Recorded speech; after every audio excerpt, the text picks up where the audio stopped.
Yo, what is up? Twitch, YouTube, wherever else this goes. Getting started today with a little can action. We're gonna continue our Topo Chico stuff. And continue getting rolling. I'm making some condensation on. What's up, Joey? Making some condensation on a can. I purchased a can. Action. I purchased a can and it came with some condensation on it, but I didn't like it. I wanted to customize it a little bit because it doesn't look as good as I think what we can do, and it's a good learning opportunity for me. So let's dive in. This is what we got so far. I got some small droplets and some drops combined. Unfortunately, I don't think that the small droplets are actually coming through on this object merge. So we're gonna have to check it out and see what we're missing here. It probably is somewhere in the reshaping.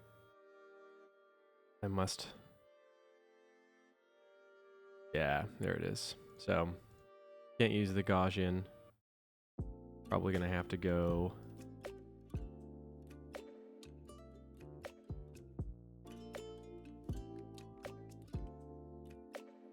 it's not exact in terms of how like condensation would look on a can, but I think it's gonna be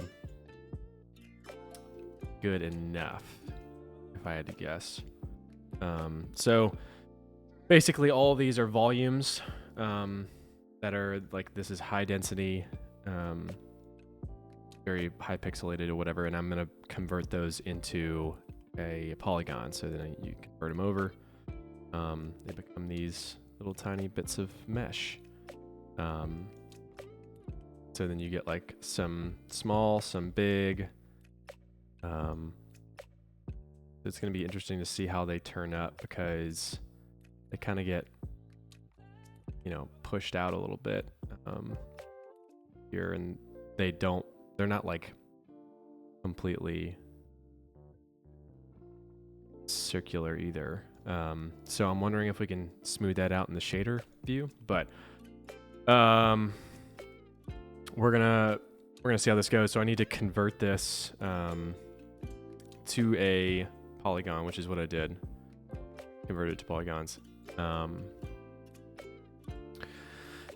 Yeah, so the controlled randomness is driven, so these small droplets are driven by what's called vex code. So in this little attribute thing, there's like this geometry, and so I'm saying I'm taking the position of all these points that I've scattered on it, and I have offset it and changed the frequency.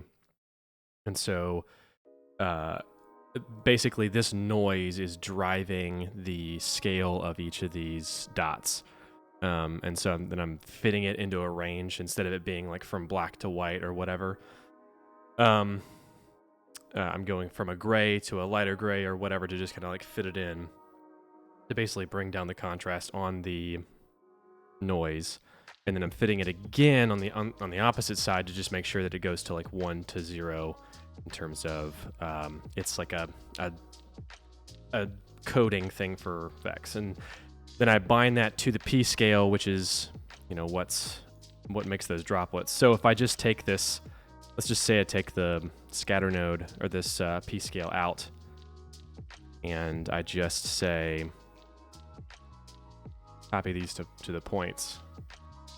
It takes a second to load up. If I do that, it should just be like all the same size, all the same diameter, width, that whole thing.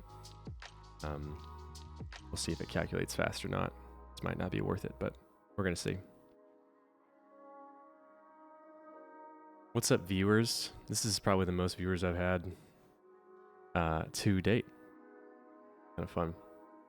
Welcome. We're making probably y'all are coming from Instagram, so you already know we're making like a Topo Chico can thing, and right now I'm making some condensation, realistic condensation on a can to where it'll look photoreal once I get it, zoomed in and shaded and everything like that. while we're waiting on this to render out, I can pull it up over here. Did a little test of this a couple days ago. Let's see if it'll show up.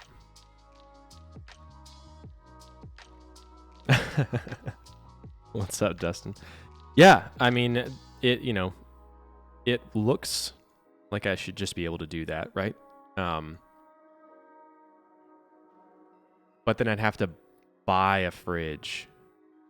Okay, here it is. So this is what we did last week. There's no motion blur to it. But scan comes out, and then boom.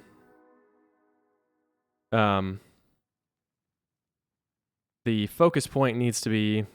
I'm going to change all of this dynamics, all these dynamics and these particle simulations as well. I just wanted to see what it would look like if I brought it into Cinema4D. So this condensation looks okay, but there's not those like little tiny droplets. It looks like it's wet, but not cold, if that makes sense. Aluminum, when it's cold, it gets kind of like more rough around the edges. So we'll have to like dial that in. But okay. Is this gonna, this is not going to.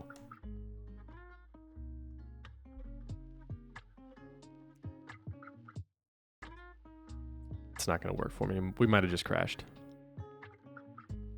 Brilliant. Wet but not cold is a vibe. That's right. It is. It's just not the vibe that we're going for. You know, we want it to be frigid. We want it to be like you just pulled the can right out of the. Ugh.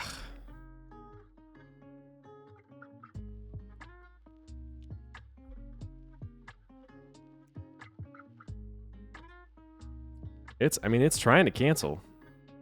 Yeah, it's not going to do it. That's okay. We saved it anyways. What is this coming up like this for? Kind of weird.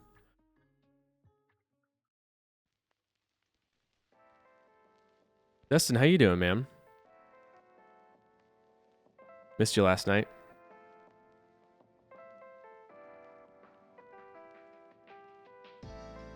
Oh, interesting. Okay.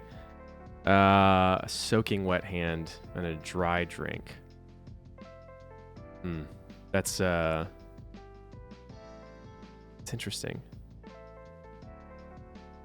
Would you do the hand is VFX, or the hand is real and then you put a fake can into it?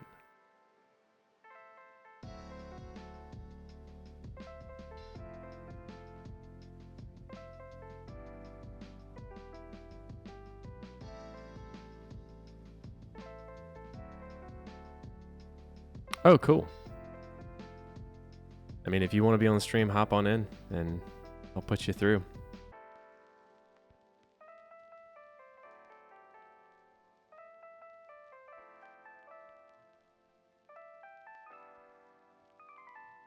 Here we go. All right, so what I ended up doing was these guys were a little bit too small, so I ended up going to the small cans drops and turning the P scale up to where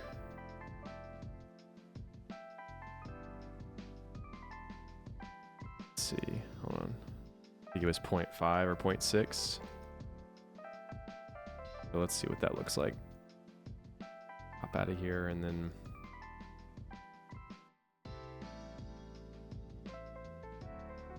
we want to dial it in, and then once we dial it in, we can actually export this as geometry and bring it back in. That way we don't have to sim it over and over and over again for every single frame. It's just baked in already. Man, it's taken a long time. I wonder if I need to restart my computer.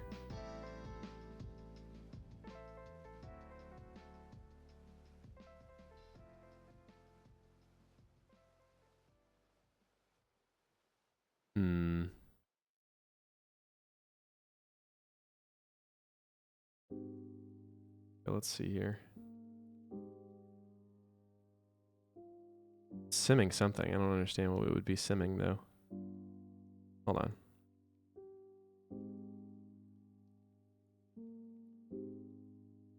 I just want to do the first frame. I don't want to do all the frames.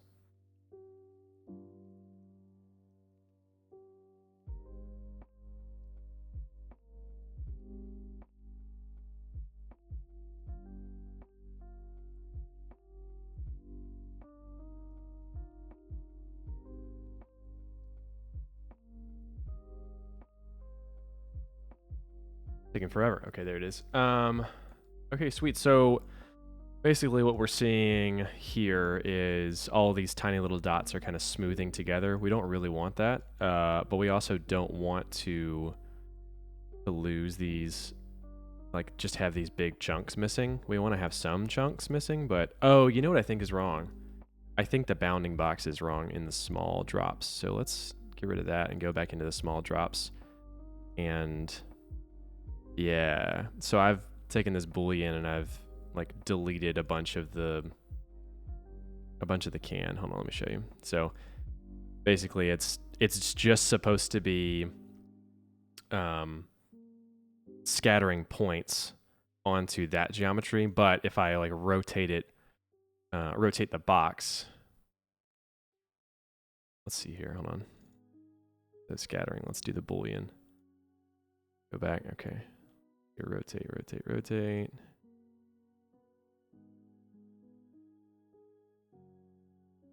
Okay, so I want this box to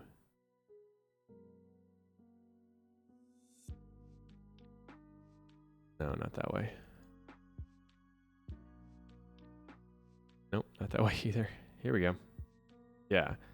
I want this box to kind of cover up everything except for like this rim, because the way that when they scatter straight up on the rim here, the kind of particles clump up, and the way that it looks, it just doesn't look great. So I'm gonna do that, and then I'm gonna change the center to where it is there, and this, but I need to change it back. I probably could just use the handles, but I don't want to do that. Sure.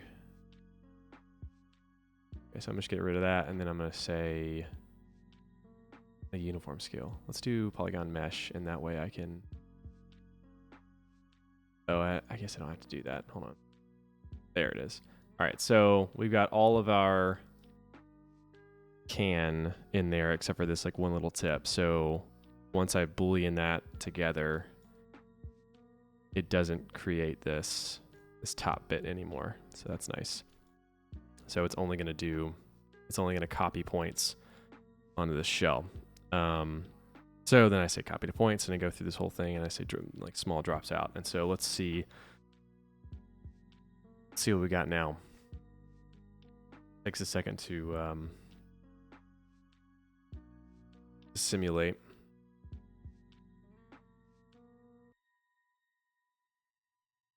A little bit too long to simulate, honestly.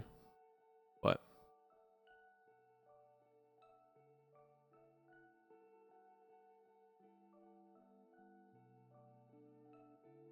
all right, so now we've got some points scattered, and as you can see, I think we probably need to back out of this density a little bit. Change the P scale back to, instead of 0.5, we do 0.42.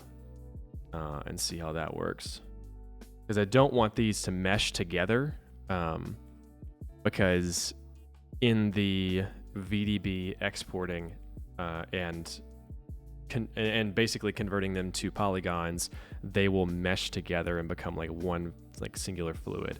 And although that looks pretty cool, that's not how like little tiny condensation specs work. So we need to dial those back. See, those dial back a little bit. And we might even want to go... Let's change the scatter points from that 88,000 to like, I don't know, let's do 65,000. And then see.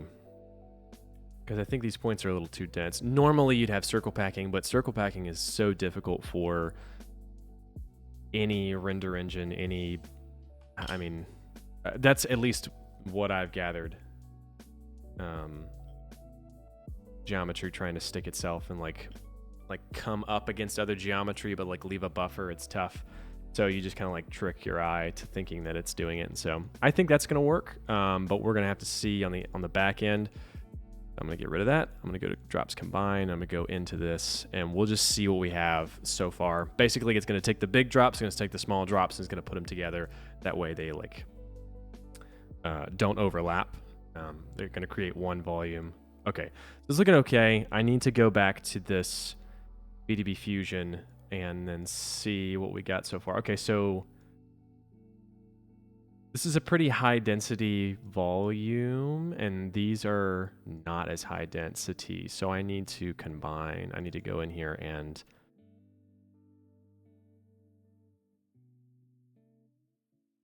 change the voxel size and basically up the resolution. I don't want to cook it too much, but let's go to there.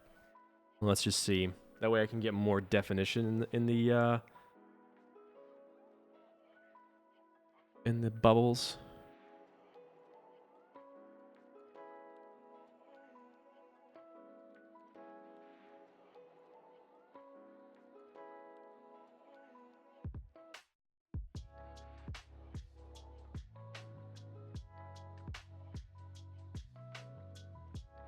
Damn, always wanting a faster computer. That's all what we want. Definition of Fergalicious. What is? The drops? Probably fictitious if I had to guess. Okay, so we got some. It didn't change a whole lot, but let's see what happens on the back end when we do a reshape.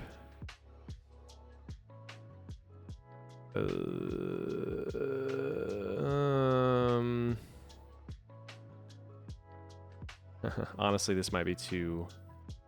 It might be too big. How about this? Let's just use some reference. How about that? Let's go to the project that I'm referencing and we'll look at it together to like see exactly what we need to do. Here we go. All right, so you got, I mean, it's covered. It is absolutely covered, but it's more random than not. I don't know. They look fine. Oh, let's just check it out. Let's just see. They look fine to me. Let's kind of put this in position like it would be scale-wise. I don't know. I think that's going to look good. It's from that Black Eyed Peas song. It's, I don't know, probably fictitious. So let's smooth those out and let's put them back into a polygon. Okay, so the smoothing is really getting rid of a lot of accuracy. So I need to probably go to a mean value rather than a Gaussian, even though the Gaussian is what looks better. Okay, let's try some of these other transform nodes. That different form. Laplacian, or however you say that. It works fine. Median value. Gaussian is really what we want, but it's taking too much. Yeah, it's taking too many particles out of it. So it's either going to go. I wonder if I could take the iterations down to 0. Wow, that would get rid of them. Dang. So what I'm going to have to do is I'm going to have to either go with a mean curvature flow, which will be fine, or I'll have to put more voxels into each of the sims, and I think that's going to just like be too heavy. Let's see what's going on up here. Okay, so we need to do the same thing with this, with the big bubbles, the big drops, because the Boolean is not there on this side. So I'm going to get rid of I'm going to unselect this, go into this drops. I want to look at this can. So let's go into small drops and let's do a quick little null here. And I'm going to say, I just want to like export this box Boolean out. And then I'm going to come into these big drops ones, Boolean, or did I put it or after the subdivide? Okay, it was after the subdivide. So we're going to go here. And okay. That off. And then I'm going to say an object merge. And I'll just reference that other geometry with this big drops VDB out. Nope, that's not it. It's going to be in the small drops box Boolean out. So then that gives me the same Boolean, but I need to change the subtract maybe to intersect. Yep, I think that's right. It cuts that off. So then you come all the way down here, big drops VDB, and now it won't put any big drops on the rim up there, but it is putting drops. Okay, I think that works.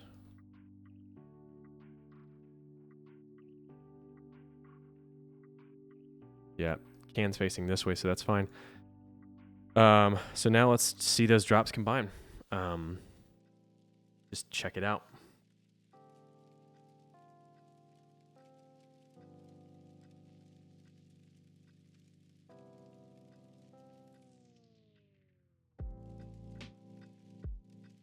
This is really nice.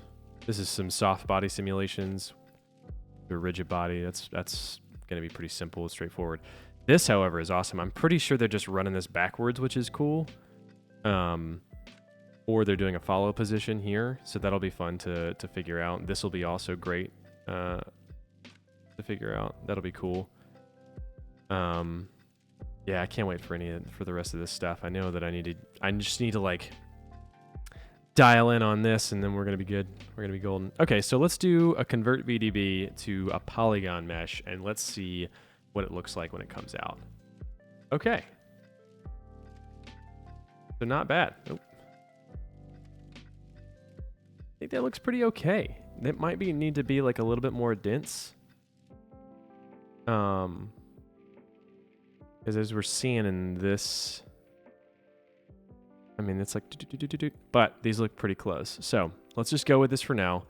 I'm going to bake this as an Alembic, prop Alembic exporter. Where is it? Prop Alembic output. Bang. Instead of this file cache, I don't need that. I'm going to say just do this current frame. For this output, I'm going to say and slim station new 301. Cool. Save disk. Let's go into this can and let's do the same thing there. Say slim can new, and I'm pretty sure I already did that once, so out. Go asset. OBJs. Where did I put that? Oh, it's underneath the so we got this, and we got this was made today. Cool. Okay, let's go into our Cinema4D.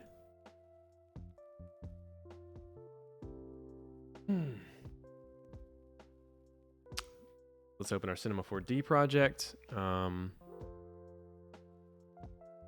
wish there was a way that like in between, like when I'm waiting on things to render and like simulate, I could go over there and like play some piano for you guys. Just as like a buffer, a filler.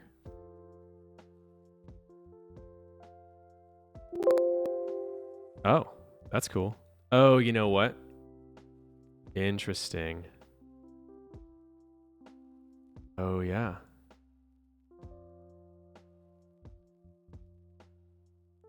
Okay, give me 2 seconds. I gotta put in my password and stuff. That's not right, apparently. What's up with me and passwords? I don't know any of my passwords, apparently. I think I probably need to... Cool. Try this one more time. Okay, cool. I'm just gonna... not worth it. So my credit card got stolen the other day, and I had to get a new one, so all my subscriptions are not updating, and yesterday happened to be the day that my GreyScaleGorilla subscription wanted to re-up, or whatever it's called.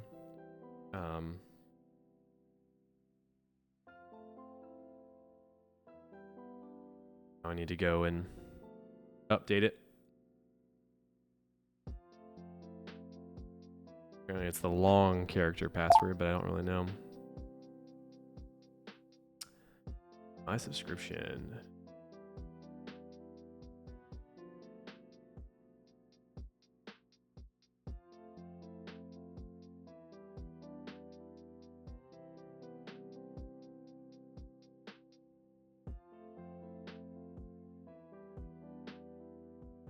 Okay, word.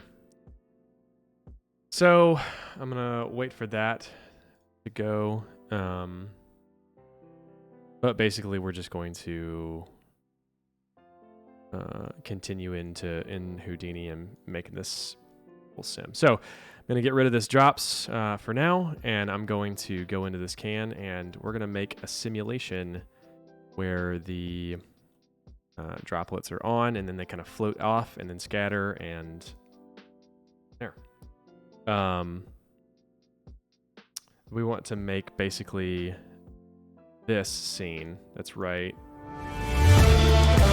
That's probably super loud, I'm sorry.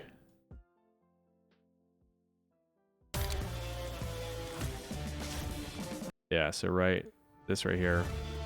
Bang.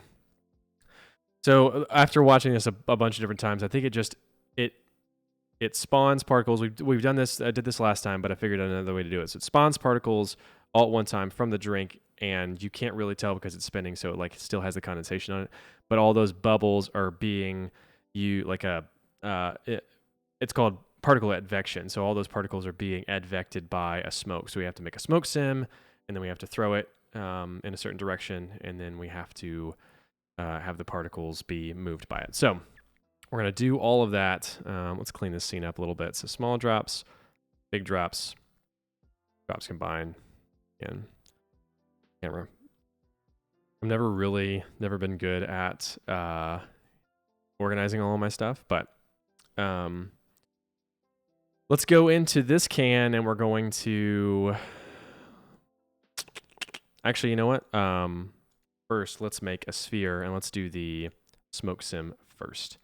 So the way that they did this was, if you watch the particle sim, it doesn't affect anything but right here. So I'm thinking the blast kind of starts here and then goes out really fast. But you can see that like the ones, like the particles down here don't really move that much. So maybe I use a sphere, maybe I use a, let's use a, gosh, what is that thing called? A cylinder? I don't know what it would be called. All the geometry is different. Okay, yeah, well, let's start with a geonode. Are there just primitives? There we go. Cube, sphere, tube. Okay, that works. Perfect. So that's what it's called. A tube. In caps. Awesome. Rotate. That's the wrong way. That's still the wrong way. How are we not getting this thing to move? Oh, there it is. Okay, cool. So let's go here. I don't know what the actual rotation is, but let's do a height. Let's go up. change the center to underneath and then push it up. Perfect. Bring the height down. And then I'm going to change the radius scale up. And then decrease the height again. So let's go into our, let's just say, we don't want to see our can. We just want to see our geo. So I'm going to use this, we'll call this tube. Let me use this tube to create a pyro effects, and I'll do a fireball. So that's going to make all these different simulations, and basically it just creates a fireball. Bang, and it floats up. And that's awesome. But we don't really want that. We want it to be shooting the direction of the can, because it's gonna go up. So what we can do is we can go into this. Where is this? We can go into our pyro sim, and we are going to change some settings. First of all, we want the buoyancy to be this, but we also want it to go in this direction. So these buoyancy directions, you just kind of have to, like, for me, I just have to like figure it out. So change that to 3. And okay, that is the way that we want to go. I almost never get it right the first time. I'm going to say the max bounds shouldn't be clamped. So it just kind of calculates where it needs to go. I think the pressure obviously needs to come down a little bit because it's going to spew particles out way too far. All the scaling needs to go down. So, burn rate, fuel efficiency, temperature output, gas release. So maybe, I think this is, okay, so this is not what we want. Flame height, maybe we just change that up.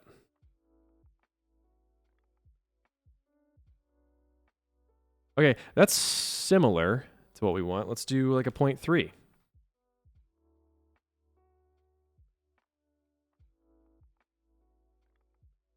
Okay.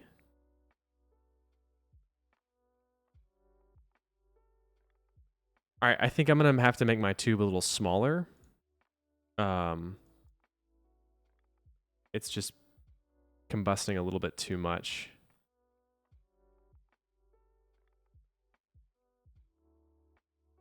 See what this can looks like. What? Oh, I forgot. The can has the can has rotating. Yeah, so let's just delete these channels. We don't want that. Cool. So what we're going to do is we're going to bake the particles out as an alembic, and then we're going to offset it in Cinema4D to make the exact moment that we want it to, and it'll spin, do all the things. So it'll be fine. I just want it to be like the same kind of thing with this can. So again, we need to change this tube.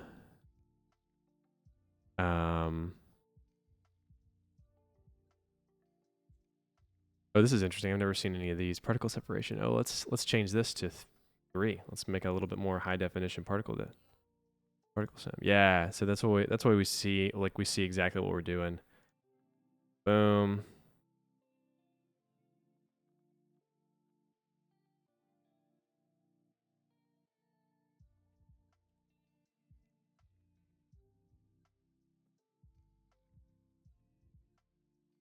Okay, so I think that's going to work for now. It's going to push our particles out a little bit too much, so we might have to change the radius and whatnot, but let's see. So now I need to go into the pyro import, and I need to file cache this. Yep. This pyro fields.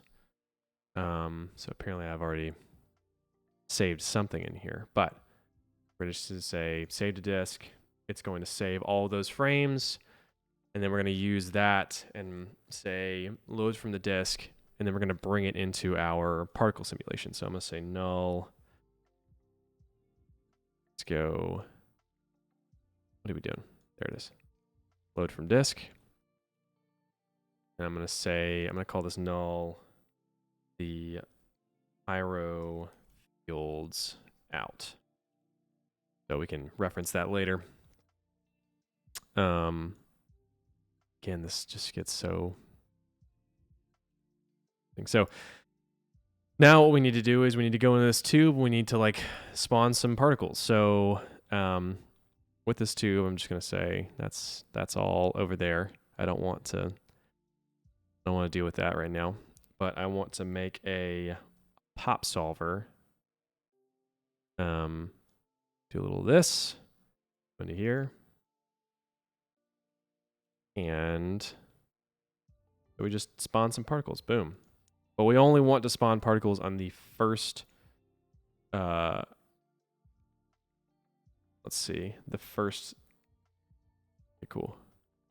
Constant activation. So if $frame equals 1, that's all we want. It's 1 frame of particles. Boom. Equals 1, is that what I need? Keep on forgetting the code. Yes, perfect. Okay, so it just spawns on frame 1. Boom. And I need way more particles than that. Let's do 500,000. Why not? Oh, this is on the wrong thing. Perfect. Yep, this is on the tube, not the cam. Let's go into the cam. And I'm going to take all of this, and I'm going to move this over. And then we're going to transfer this pop down, and then go into here, and we're going to see exactly what we're doing. Boom. So on the first keyframe, on the first frame, it creates all these particles. Now, I want the particles to kind of like just move out just a tiny bit from the can, like they're being emitted. Boom. And I think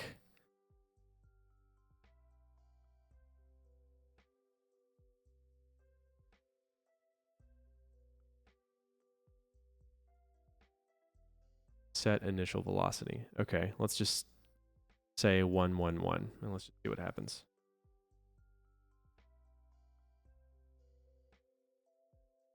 Okay, so that's interesting. Variance. No, no, no. Let's see what happens.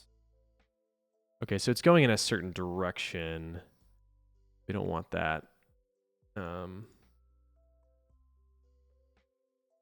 Maybe we do want that. I feel like we should just, it should be moving based on the normals. So they're being spawned on the plane. And now I think we need to make a collider object. So let's do static object. And we're going to put it into a merge node here. And the static object that we want to reference is this can out. But then none of these points should hit the can. Should go into the can at least.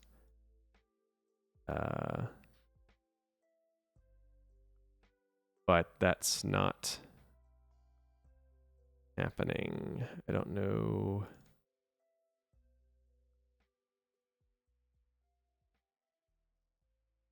Huh.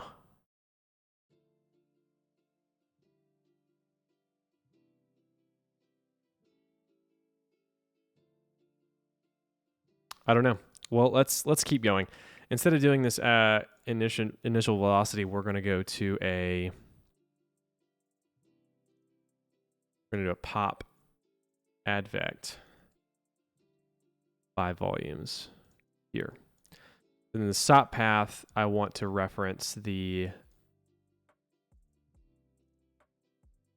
the pyro import pyro fields out accept.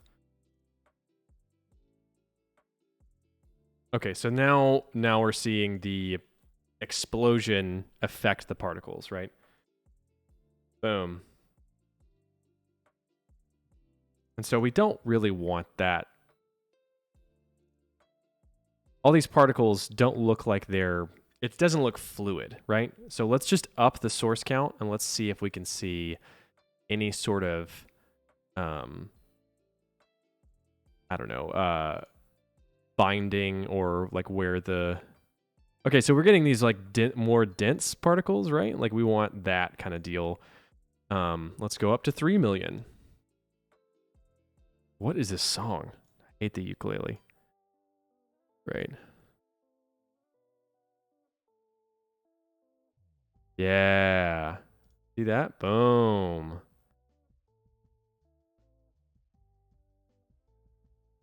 I mean, that's what we're wanting, right? Like, we want it to be kind of have this like viscous area.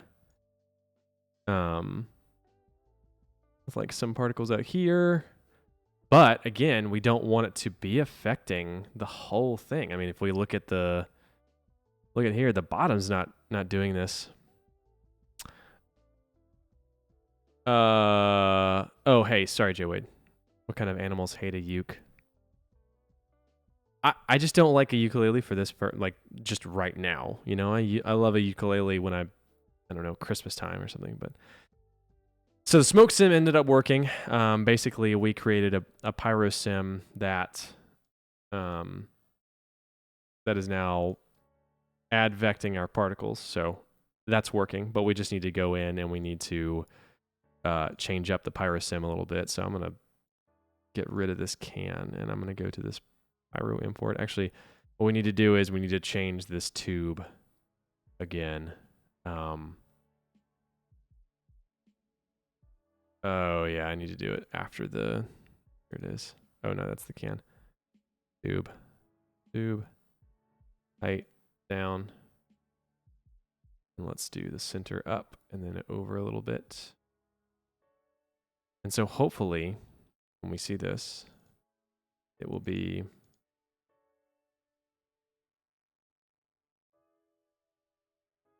I don't know where it's going that way, but flame height, let's turn that down a little bit. Advect fuel, probably not what I want. Shape. A little bit of disturbance, a little bit of dissipation. Let's say no cutoff, just to like.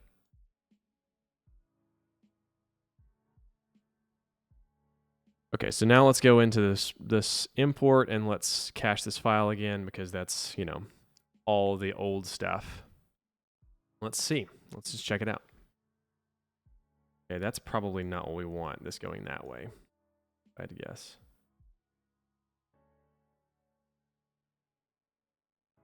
Yeah, I don't know why that's doing that, but let's check out the particle count. Into the popnet, perfect. So, okay, that's getting some advection and pushing it that way. Except for the smoke is not doing anything after a few frames, because it's okay. So we don't need to do 100 or 190 or whatever frames. We just want these first few frames. Let's wire in some pop drag into this to get some wind drag in it. So let's turn up the air resistance and just see what that does. Okay, immediately looks a lot better, kind of like keeping things thick.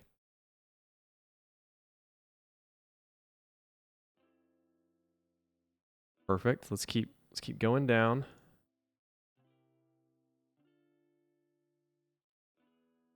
I mean, come on, that looks. Yeah, you called it for sure. That's looking a whole lot better. I mean, we're getting those viscous like lines where the bubbles would come out. These guys are kind of sticking to it. I think what I'll probably end up doing is just like making these guys shoot out a little bit farther, but I'm still not seeing where it's not colliding in here. I think that there is probably, tons of particles in here, and I don't understand why it's not colliding. Hold on, let's just see. Static object. Maybe I need to put the OBJ. Whoa, what? Oh, stop path. Okay, so it's there. And out. Maybe it's collisions by surface.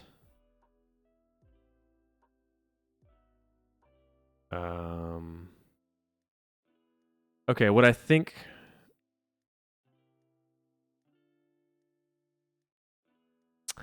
The issue with them being random, being inside the can is you'll have random drops shooting out on the sides or something. Yes. Oh, no, I don't know what you mean. Basically, what I think is happening is it's not reading this can correctly. So what I want to do is I want to create a volume to be able to then just use this as a volume. Basically, it sees volumes, collisions, easier than it does surfaces. So I'm going to go back into... I don't want particles in the can because then it'll start coming out of the can. It'll go inside the can, and in the simulation, you'll see it, and it'll be like a little weird because you don't want that. You want them to come out, like bounce around, and go outside of the can rather than going inside of the can. So let's see. This is the can. And what I want to do is I want to create a VDB from polygons here. So let's go back and let's say I don't want to see this tube. I don't want to see that. I don't want... Do I want to see the can? I don't want to see the pop net. Get rid of that. I'll just see this. So now I'm saying... Yeah, of course. So now I'm going to make a volume of this can. And as you can see, this is like way too low res. So we're going to really decrease the voxel size to a lot, which is exactly what the can is, but I want to do a subsurface scattering, so we'll do a subdivide. Before that, this is going to hate me. Okay, so we get some of those kinks out. That way we're not seeing the like... You know, we're seeing a little less resolution because we went from this to then this. So it just acts a little bit better. Anyway, so I'm going to take this VDB and I'm just going to null out and create an out. Say can VDB out. And so then in this other one, in the, in the popnet, or yeah, I will have a merge node. Oh no, I don't have to do that. I can just do this in this can VDB out. So then I'll say volume collisions. And so this most likely will take a long time to render. But as you can see, I think none of those particles are going inside of the can anymore. I was wrong. Is it because they're spawning in the can? No, they're coming inside the can. What's happening? See? It's just... I don't understand. Physical. Bounce. No bounce. Using deforming I don't want that.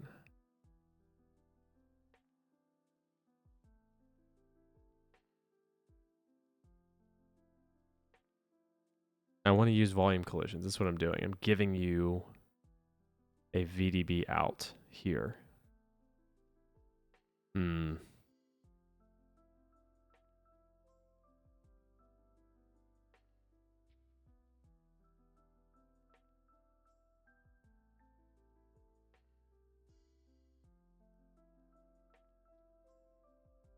Surface collisions, is that going to work?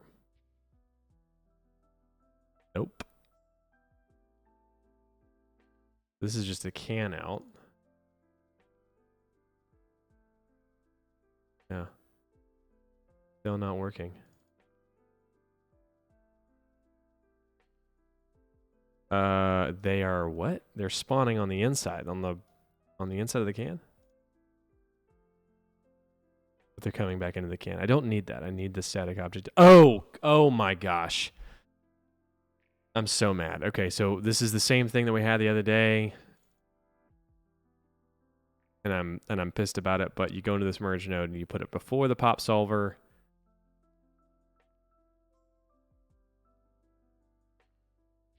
And then nothing happens. Cool. What the heck? Hold on.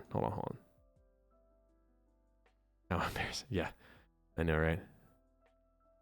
The volume, so let's do surface collisions with the can out.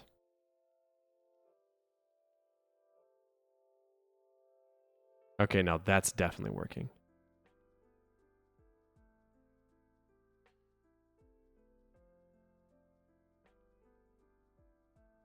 Because they're scraping along the edge.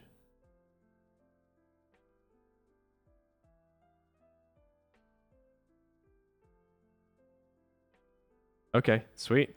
Hey, that worked. You know, I don't know what's happening, but that worked. So I think what we're doing is we're saying that this is on, how am I scatter onto surface points? All points. Let's do relaxed iterations. No, that's gonna take too long.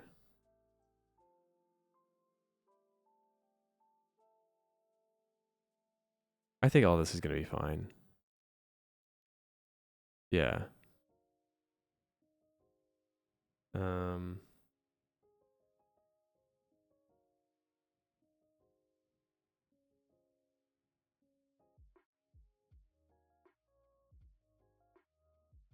Okay, so we got it working. Now we can just like delete it and and now we can just basically see what the, you know, what the difference, you know, drag, advect, whatever. So I want it to rotate a little bit as well. So we're going to do an axis spin. So pop axis force, probably before the drag, and then we'll just turn the speed up. We'll just see what's up.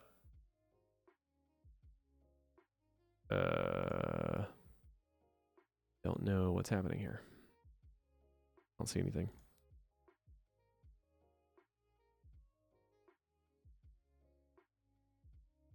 Okay, I'm going to get rid of these and then put this just as the only force. Okay, so it's only right there. Oh, gotcha. Okay. So the radius makes a big difference and the height makes a big difference. Okay, cool. So let's do that. And let's rotate this.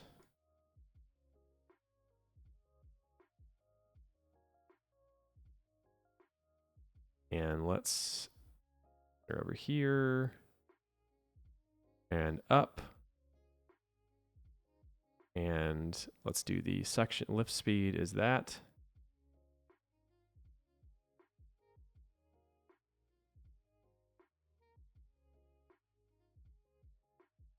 Huh. We're going to have to like really get after this. Orbit speed. That doesn't look right.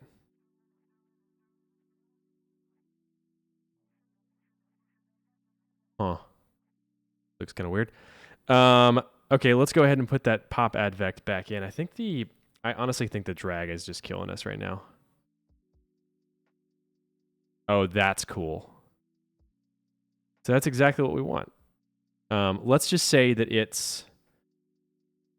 Okay, let's say that the activation is when... frame equals or is greater than is greater than 24. I think that works. Yeah, okay, perfect. So like at 24 frames, it starts spinning. I need to take this drag like all the way down basically, because all the air resistance is really killing me. But it makes it look so good. Let's see if I can just kind of dial it in a little bit. We might have to do it based on...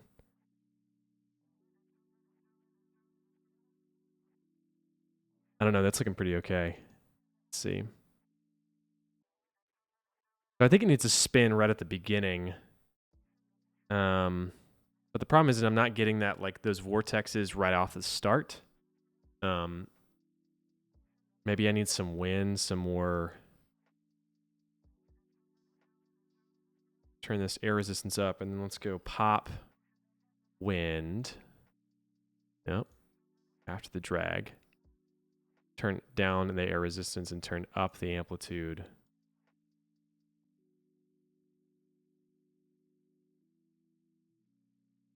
Still not doing anything. Hold on. Let's just go straight from the source into the pop wind. Let's see what's going on. Nothing is happening. Is the air resistance all the way down? I'm confused. Amplitude. Oh, okay.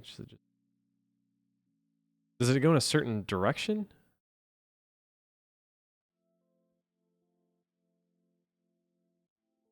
It was supposed to push it somewhere. Or is it just like turbulence in the air?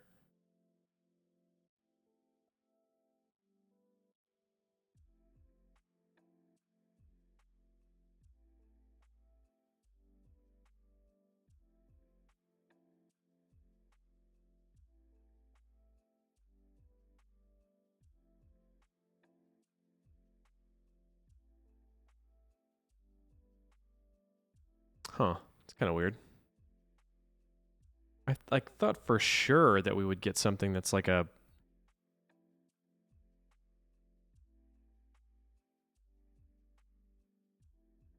I just want to move it in one direction. I wonder what that's called.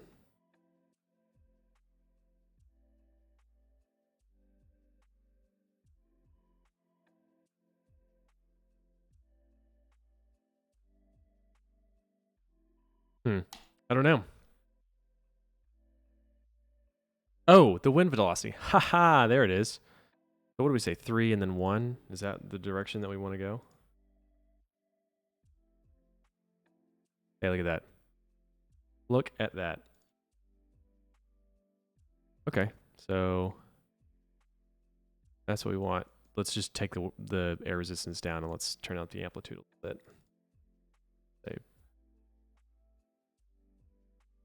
Again, it's like so weird that it's not activating on the lower the air resistance is. Okay, so basically what we want to do is we want to create a constant vortex where this is moving that way. Right now, what we're getting with this,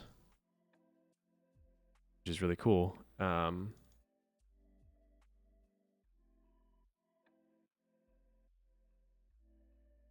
is this kind of explosion out. But we want it to all kind of hit at the same time, but this is not moving correctly. Like, we want it to be constantly moving in that direction. So we probably need to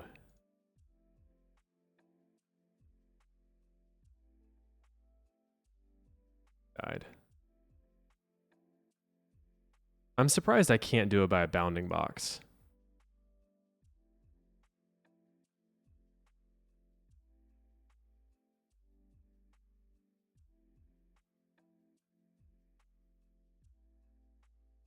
Very confusing to me.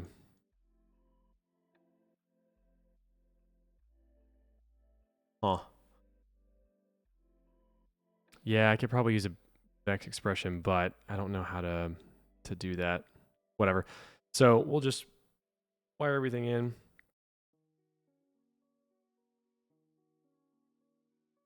I think I just need to like do the wind resistance or the axis force like I guess it's like 5.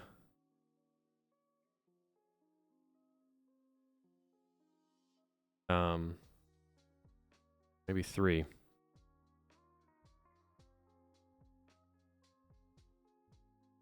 I need to turn the shape up. Is what I need to do. The height needs to just go way up.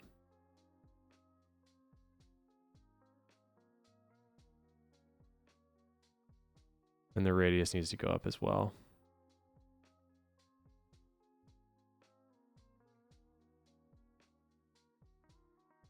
Yeah, that's not what I want though. I might need to do multiple different ones. Turn down the radius and let's just see what happens. No. We want it to be touching basically the edges of this. Okay, let's see what happens when I do this, like put the static object into the merge node before the pop solver. Gonna take a little bit.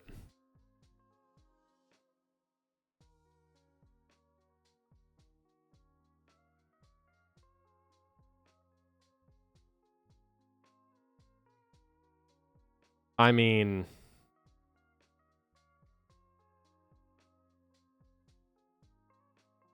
it's not fast enough, but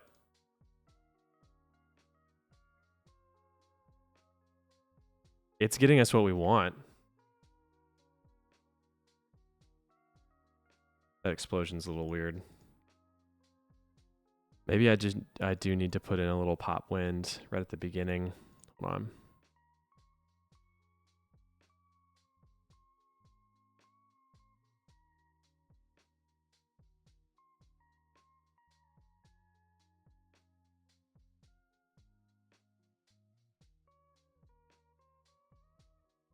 I wonder if I need to change it to where it's billowing smoke rather than... Because this all looks fine. I wonder if there's like a ton of bubbles trapped into the middle of this can. Yeah, they're all trapped in. So I wonder if I can, when it collides, like if I'm on the inside, that sucks. Because I can't just like decrease the particle count just inside of there. I guess I could use a different node. Like get rid of it. Okay, let's stop doing. I'm gonna take this visual out, this guide out, and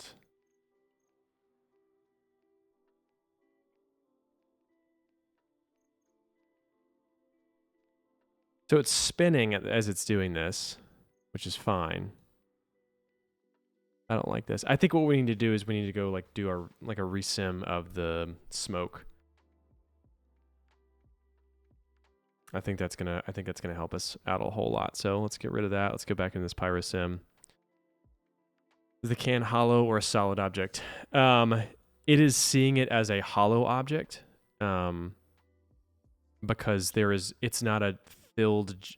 I guess depends on what you're looking at. It's not a solid object in terms of polygons. There's not like polygons that are all on the inside, but it is solid in terms of how the particles are viewing it. So I'm saying it can't enter or exit this, basically container. But it's not a volume. It's not like a dense. It doesn't have any density to it, if that makes sense. Does that answer your question? So we go back in here. We're gonna look at this sim. Okay, so it's pushing out pretty harsh. And let's just see what this disturbance looks like. I want to go into the can a little bit. Nope, not the can. The tube. And I want to...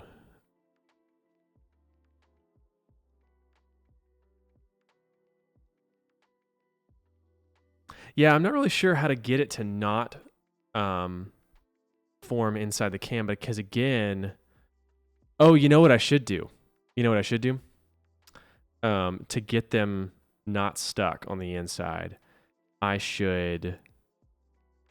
This VDB can out, I should dilate this can by the normals. So like select all these points and basically VDB reshape, I think is what it's called. No, not resample. VDB reshape. I have to do it before the... Hold on. Did it in the wrong order. Yeah. Okay. So now what I want to do is I want to erode it by like just a fragment 0.99.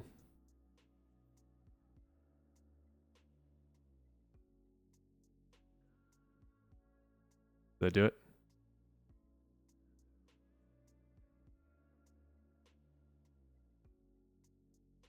Okay, let's do 0.95 because I don't think that did much. Let's see if we're gonna get a difference. Let's do 0.9.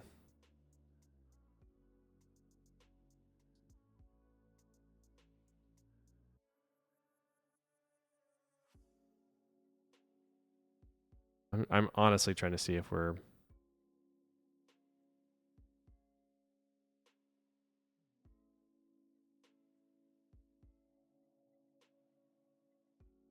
okay, that's not working. Let's try some vex. Let's do a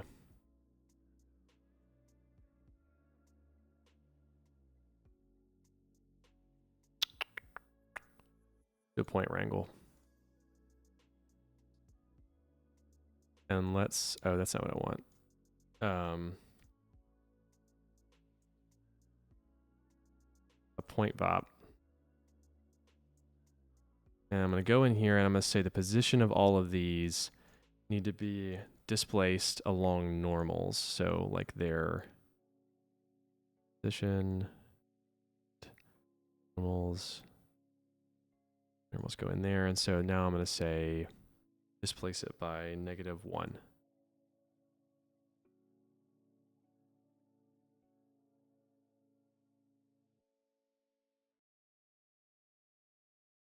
Huh. I guess I can't just like displace the normals, the points on here. Not really sure. Kind of out of my pay grade at this point. Oh. Ah, hold on.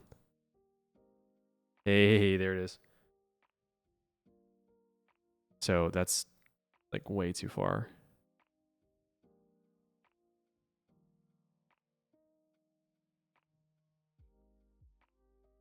So -0.99. Oh. -0.1. -0.09.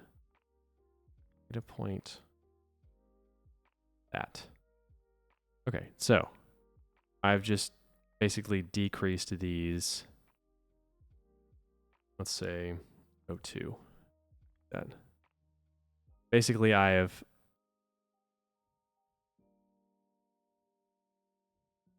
decreased all of the width and height and all of that of the polygons to where hopefully we're getting a little bit more of those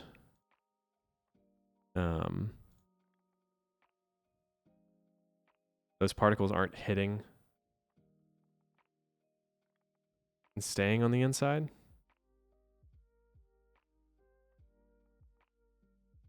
Ah. Okay.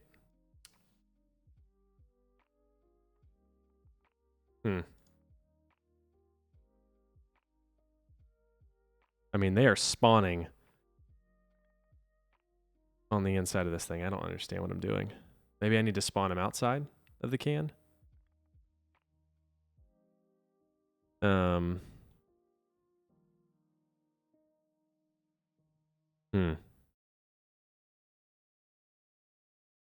Oh, I probably just need to reset the.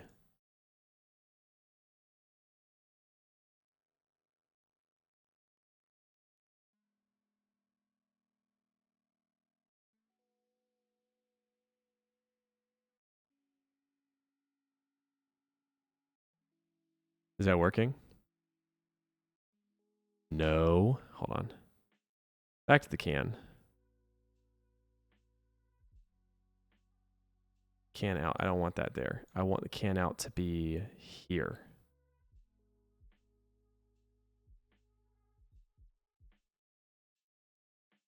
So. Oh, I need to change the Collision type is surface collisions. That's right. And then go to can out. So did that fix it? Look at that. Just like we drew it up. Nothing in the can, everything outside of the can. Okay. I mean, that is a cheat if I've ever seen one, but it's going to work great. So let's go ahead and save that, shall we? We've worked almost 2 hours on this thing. I guess I haven't been live that long.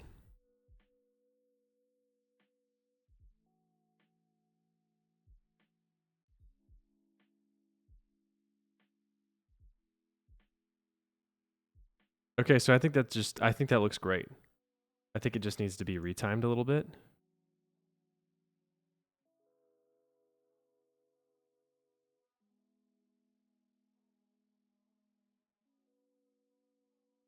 And I do think that we need to go back into the smoke sim and we need to do more pressure.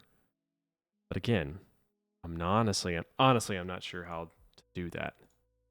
I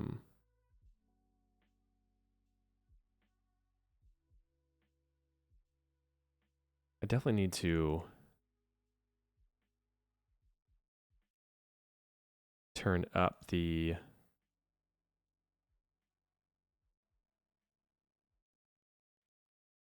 division size so I can see a little bit more of what's going on. So let's just do a 0.5 and let's really crank this thing up.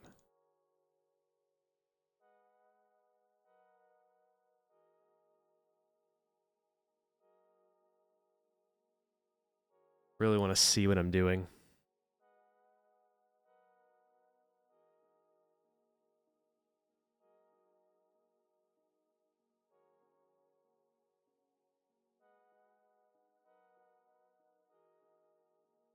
I'm watching this video you sent me, Joey. Is that fake? No, there's no way that that's fake. No, there's no way that that's fake. Is this fake? Is this real? Yeah, that's got to be real.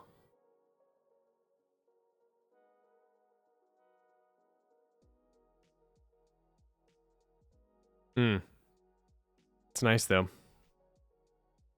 Okay, that doesn't really give us what we want. We don't see anything more. So I'm just gonna go back up to the size. Okay, let's go to the tube here, and let's say the particle separation is 0.1.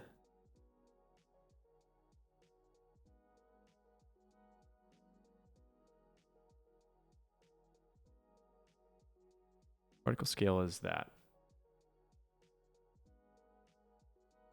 Okay, that's not what I want. Crank it up and see what that does.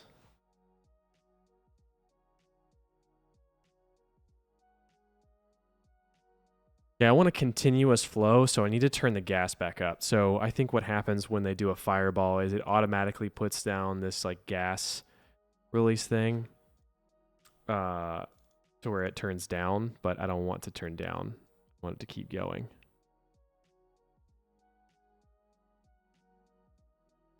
Interesting. Okay, so that's...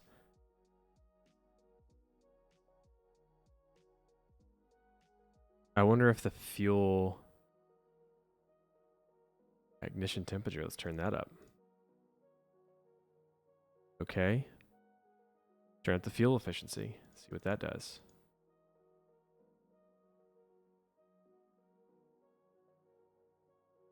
Okay, that's giving us more of what we want. We want it to be continuously going.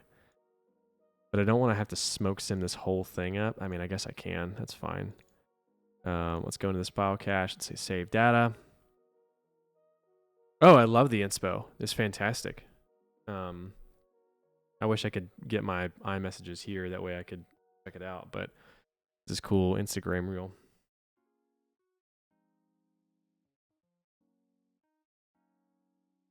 Saw a guy named John Kuntz that was doing a bubble simulation that we're going to definitely try maybe tomorrow, maybe Friday.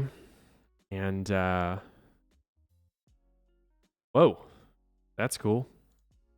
So now we're just going to like turn that off. We're going to go back into our can simulation and we're going to check this out. Boom.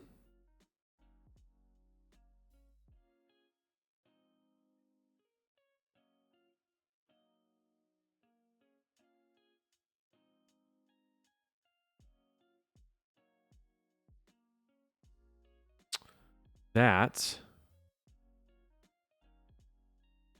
looks interesting. I don't know. What do we think? It looks good to me. I mean, that is a lot of... There's a lot of particles. I don't... Again, it's like...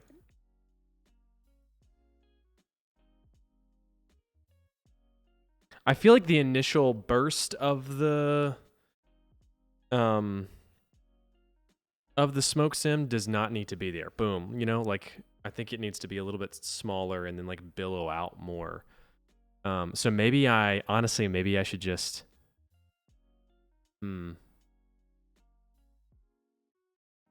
Here's what I'm going to do. Here's what I'm going to try. Okay. We're going to do the can and the tube. I'm going to take the tube. I'm going to move the tube. Where am I moving the tube? Yeah, there it is. Nope. Yep. And then down where it's pointing at the can. No. Yep. A little bit more. Nice. And we're going to change the radius. Now, we're going to resim this. And we're going to have the smoke billow into and away from and like, you know, do all the turbulent stuff from this side. Rather than it being straight in between. And then we'll deal with it like coming out from the can. I think that's gonna work out better. Probably should just go ahead and change my... Yeah, let's do this. Hold on. Well, we're already halfway there. I probably should change my frame rate, my frame count to like 120 or something. This scene is not going to be that much. The simulation is going to be really cool once I get it, though. I'll have to do copy to points, and then we'll do a attribute randomized to the points and everything. Oh, that might be way too much. Okay, let's just check it out then. Let's see what happens. Okay. That's from the spin.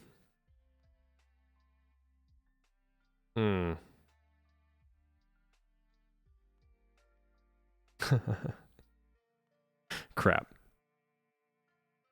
It was a good idea in theory, okay? In theory, it was a good idea. So maybe we don't put the tube so far back, I guess. Maybe the radius goes down. And the height goes up. And we put the tube at the bottom.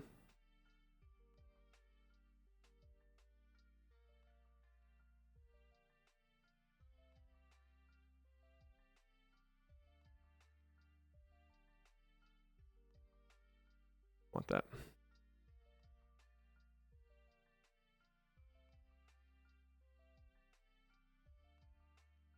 Okay, well, as you can see, I'm continuously just trying to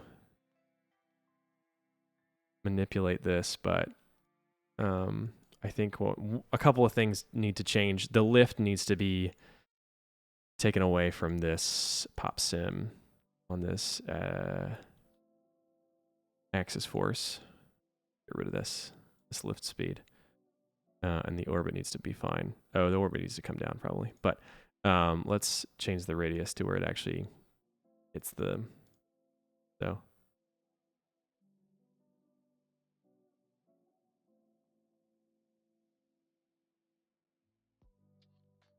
Okay, so once we redo this file sim, we're already here. I'm just gonna do the whole thing, whatever.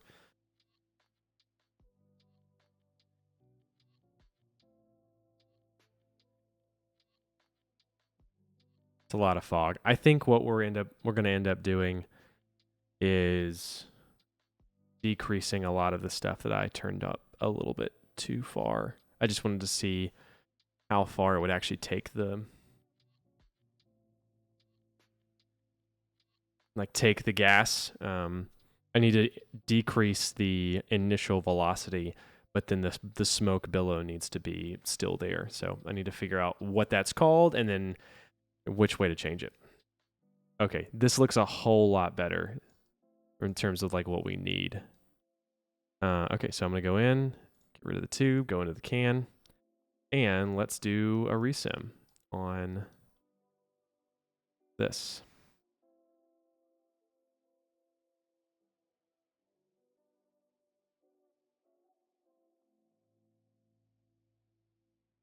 Yeah, yep. So that's kind of what we want, but we need it to be, okay, so fuel efficiency needs to go down, burn rate needs to go down. Let's just get rid of this, get rid of that can, go in here, and I just want to see.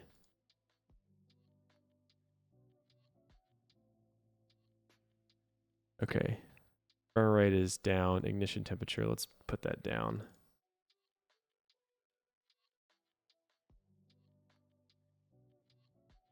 Yeah, I think that's gonna work. Let's just turn up the smoke amount and see what happens.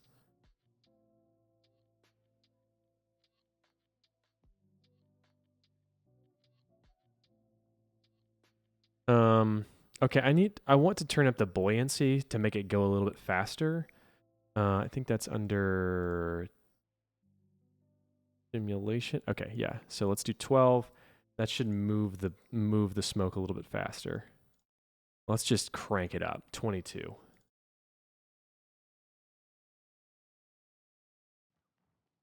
How fast is that going? Boom. Yeah, that's what we want. That's exactly what we want. Okay, let's go back in and save the disk. Save that file cache. This should go faster. Yeah, it's going a lot faster. So it's constantly overwriting the same cache files because it's got the same name, so it's just like overwriting the same thing. I'm not like just saving thousands of files a day, which is nice. At least I hope I'm not. Who knows? Okay. Let's see what this looks like.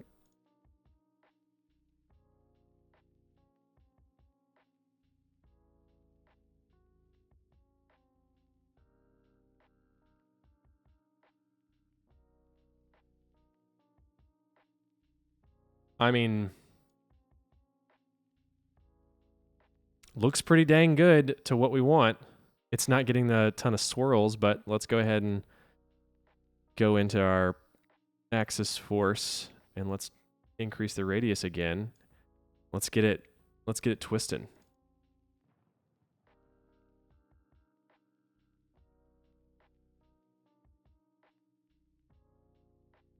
Yeah. Let's turn up the orbit speed. Let's just crank that sucker. Let's see what we get.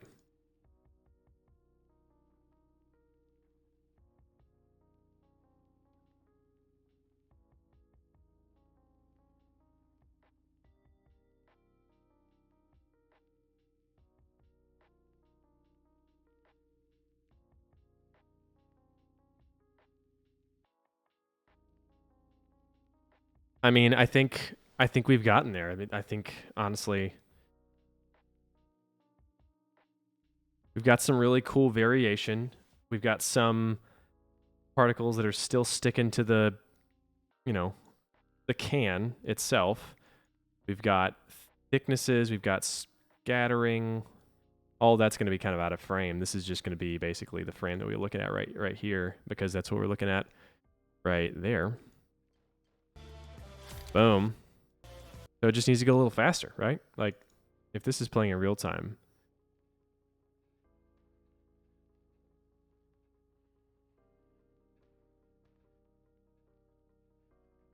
Let's do the axis force right at, if it's greater than 2. How about that? So that way it spins and immediately gives it, boom, some spin, and then we get like that.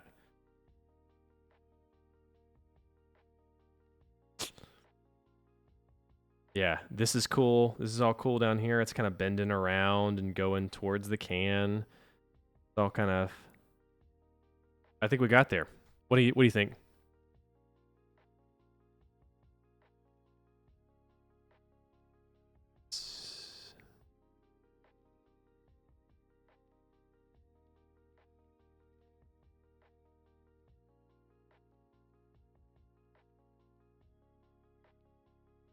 I think we probably need to go pretty good. Yeah, probably need to go, honestly, go opposite direction, because when does that, the smoke doesn't kick in until,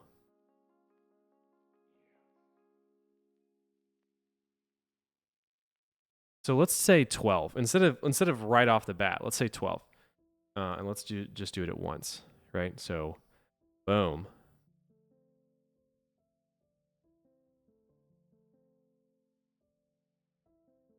Now we're talking. Now we are talking.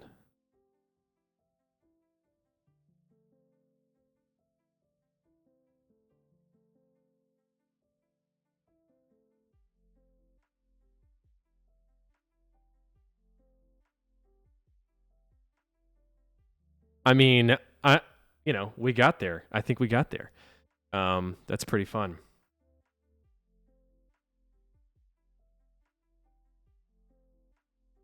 So let's save. Let's do some copy to points, and let's crash the computer. So I'm going to take these points. I'm going to say copy 2 points. I probably need to do some kind of like instancing or whatever. So this is geometry to copy. No, that's not what I want. Points 2. I'm going to go sphere at like 0, 0, 3.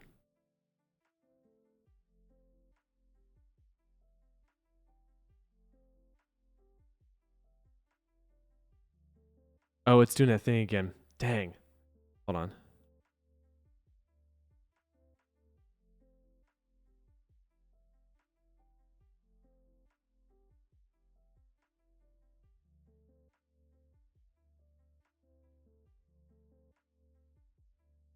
I forgot how I got rid of the points last time.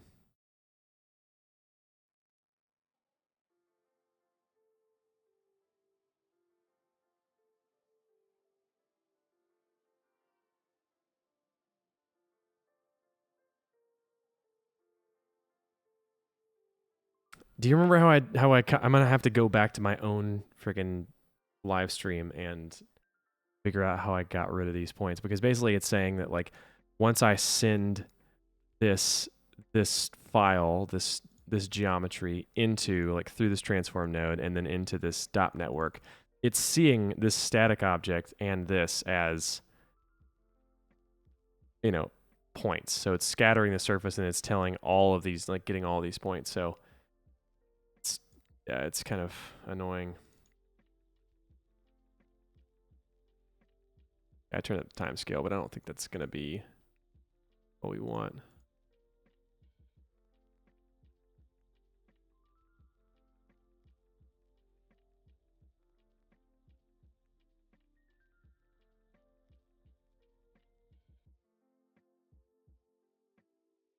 I think, I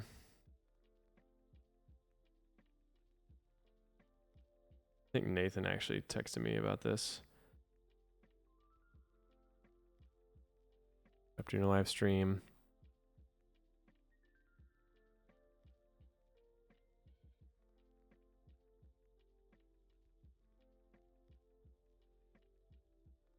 the .NET settings. So where is that?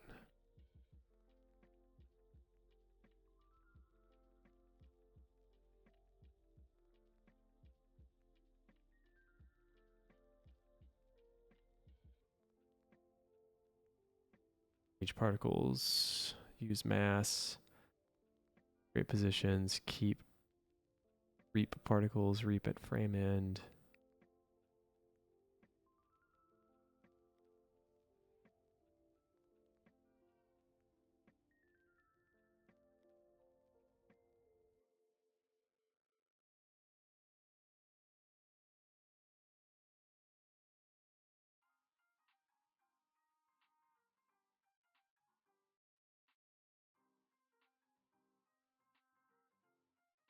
Hold on. Make sure your .NET only outputs the .NET node that's located on the DOP settings. That's a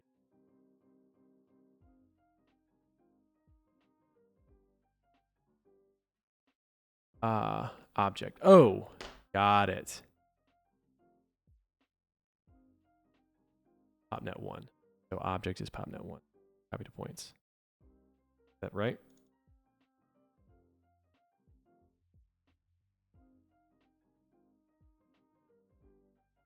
Okay, so I don't want to, I want to exclude that. Right? No.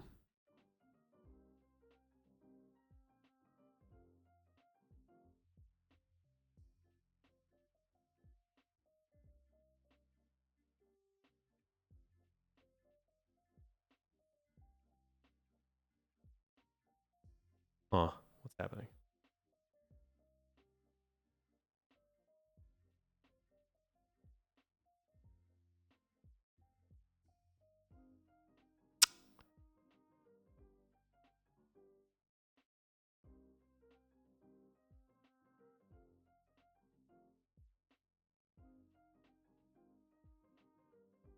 So yeah, this is saying it's like using all objects here.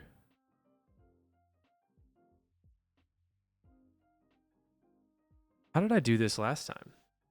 I don't know how I got rid of it.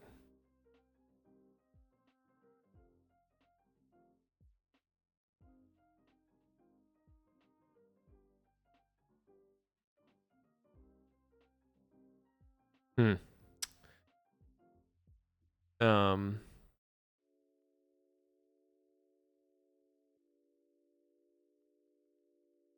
let's go.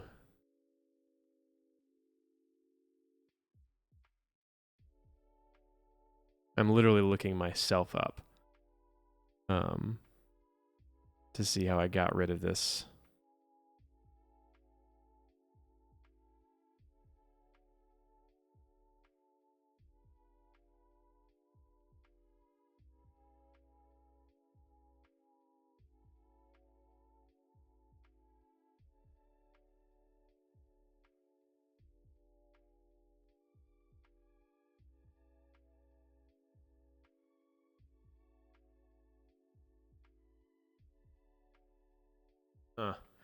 Right. Okay. So that's how I did it.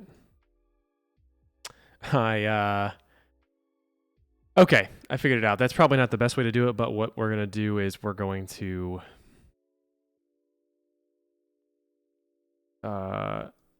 basically transform this into a VDB, I guess, from polygons.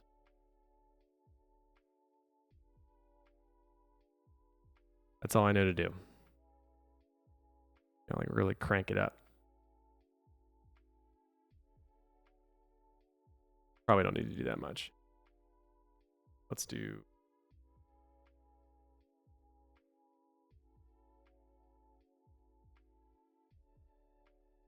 Okay, that'll probably work. So that way we get back here. Freaking did it again.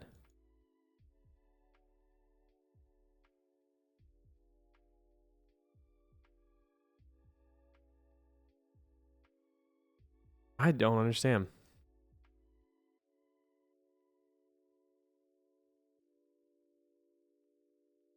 Number of objects 2, simulation, subset initial state, automatic.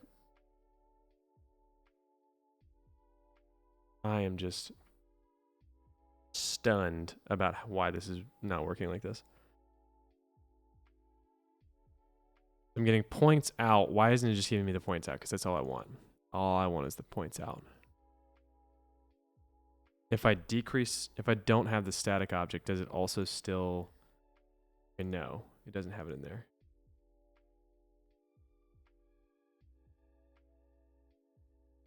But it also doesn't give me...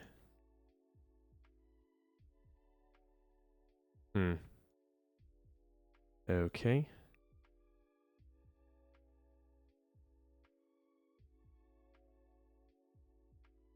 So I think what I'm going to do is I'm going to have to do the VDB can thing, and I'm going to have to go in and say that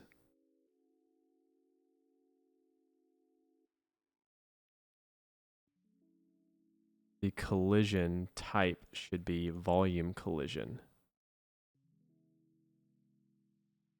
Hopefully that still works. It doesn't.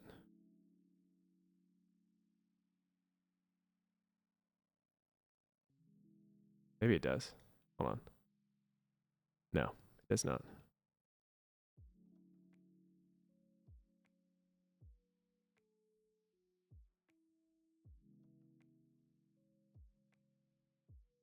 I don't know. Maybe it does. No, because it'd be stuff. There's all of those would be stuck on that side.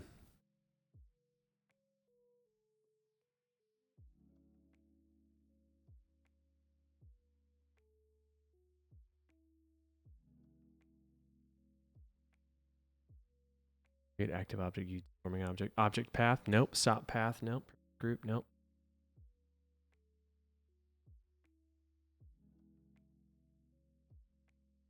That looks like it's working. Yep.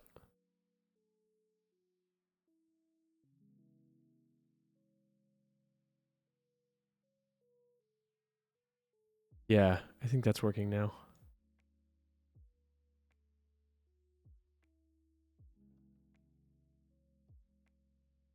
I guess I need to smooth that out on this side. Where is it? Static object. Yeah, so I guess I need to look at this and just make sure that we've got...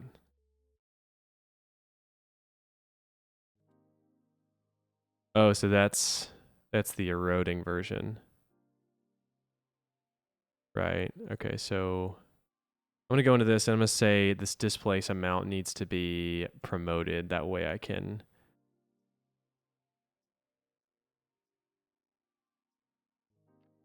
go up here and actually displace it by only 0.01. So now I can do copy to points.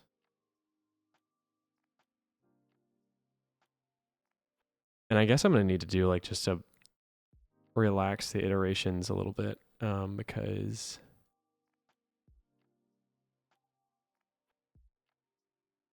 they need to be spread out a bit, you know?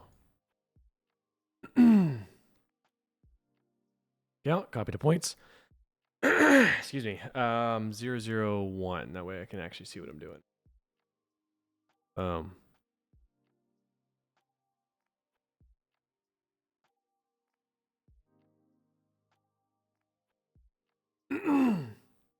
Excuse me. So they're following each other correct. That's pretty fun.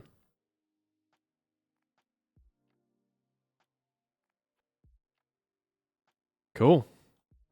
I think that works. Let's do a attribute randomize here. And we'll say, instead of color, we'll say scale.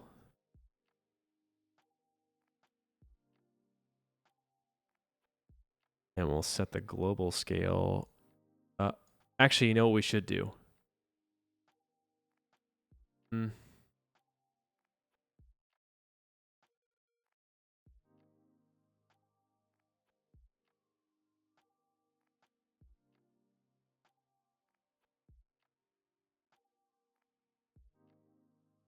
maximum value is 3, 3, 3, and 3. We'll go down. It's 1. Maybe 2, 2, 2, and 2. So we're getting small, we're getting big guys. Maybe we go back down. I think the density is going to kind of speak for itself. But I want some bigger ones, you know? I want some big floaties that are in there. But okay, so we've got our particle stem, got our can. So we've got that particle stem, and then we've got these drops over here. That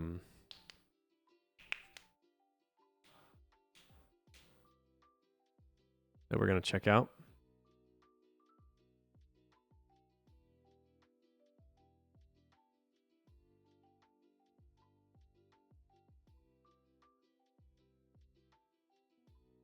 And then we're going to go to render after this. Okay, well, apparently I don't want to look at those over there anyways. Yeah, let's do this. Let's go ahead and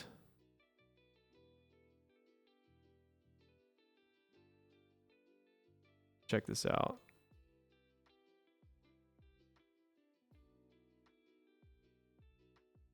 Yeah, what do you think, Jay? Looking okay? I think it looks kind of cool.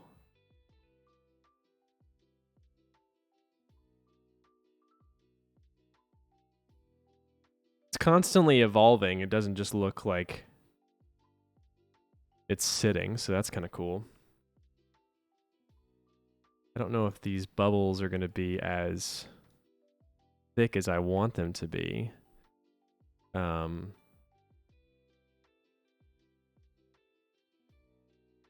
Probably good, right? Good bubble size. Now let's use our reference. How about that? What are the bubble size here?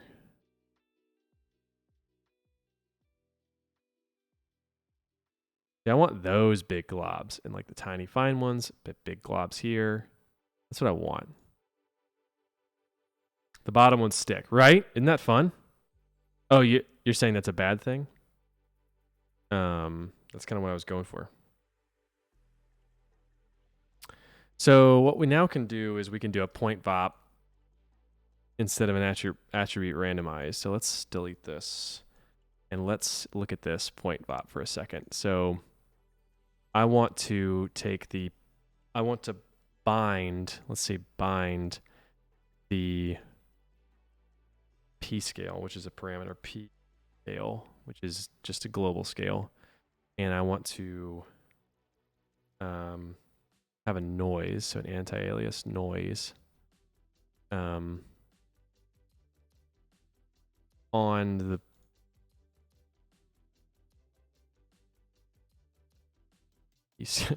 hold on. I have to remember if I'm doing this correct or not. So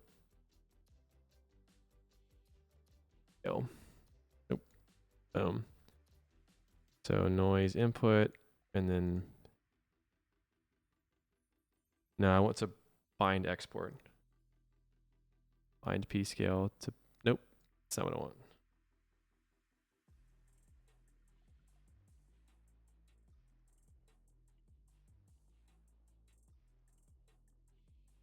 And then I want to do a fit range before and after.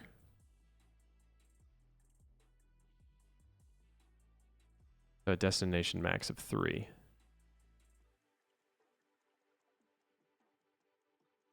I'm not seeing anything change here. Maybe it's because I need some point position.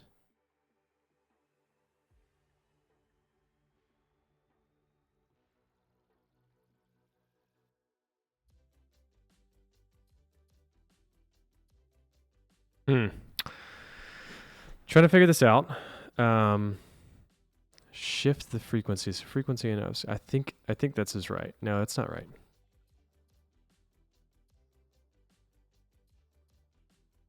Maybe I need to change it to where it's a vector.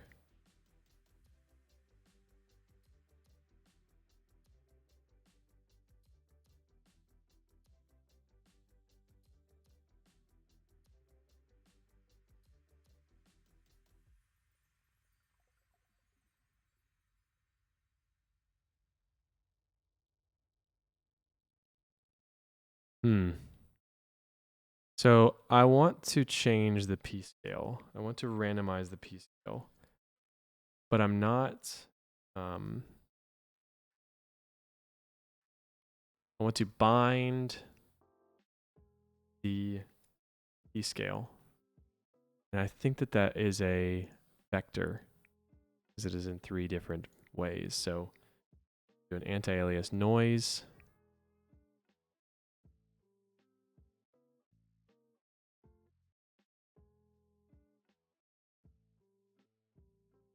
Nope. Go back in.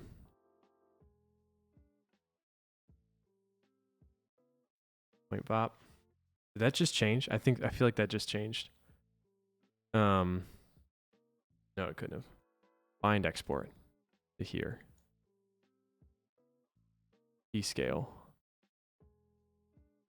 And it's a vector into the noise.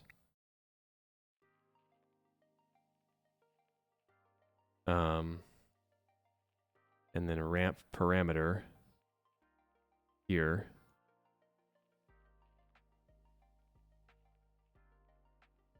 Not seeing any changes.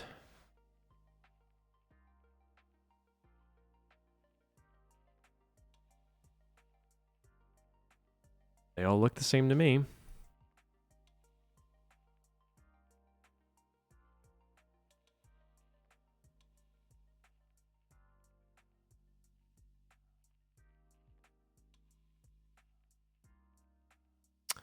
Huh.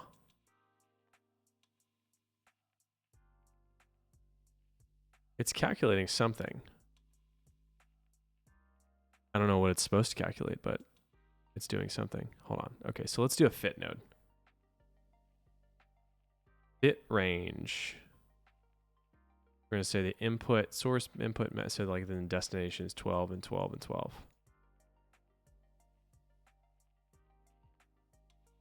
No? Okay. Well, I'm not really sure what I'm supposed to be doing then. Oh my gosh, I'm an idiot. Go back. Oh no, I was doing it. And copy the points. Okay. Now we're seeing something. So at first I just wasn't seeing anything, but let's do this normally. 1, 1, 1. The fit node at the beginning.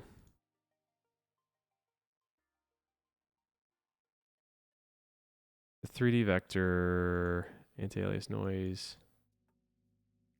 Not seeing anything here. But am I supposed to put this position in here? That is so dumb. Okay. Well, whatever, it worked.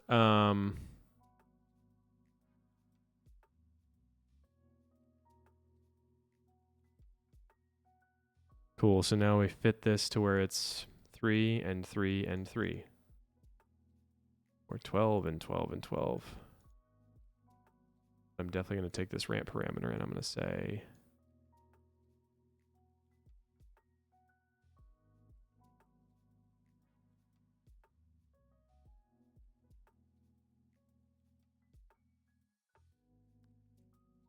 it's doing anything. I don't feel like it's doing anything.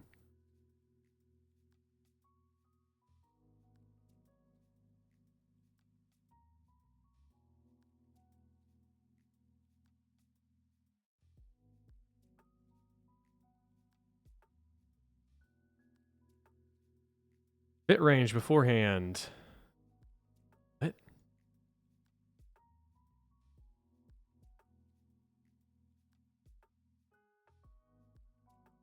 What is happening?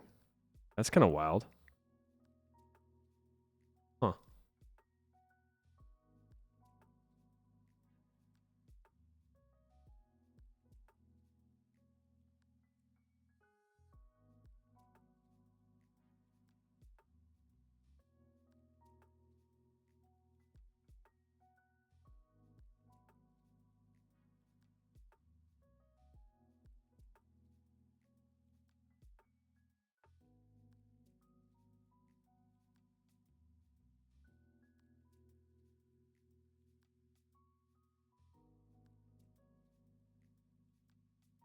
Okay, it's the source.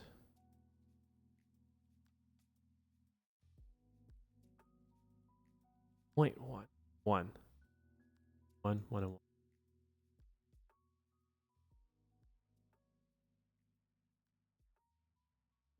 This ramp is not doing anything. Is it because it's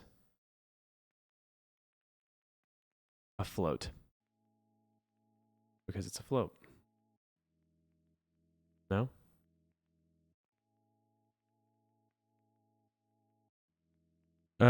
You know the scene where Parks and Rec where Adam makes a stop motion animation? Yes. And he spent like 45 days on like 2 seconds.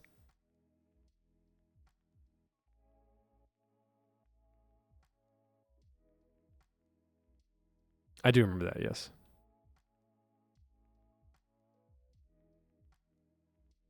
Are you saying this is what we're doing? That hurts my feelings.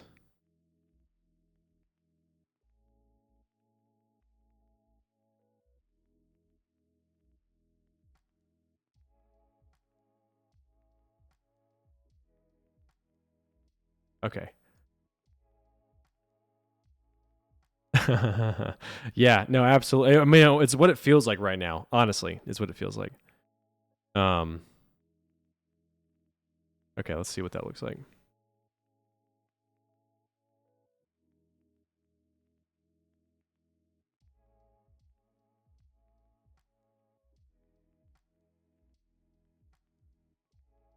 That's what we're looking for. That's the variation we're looking for.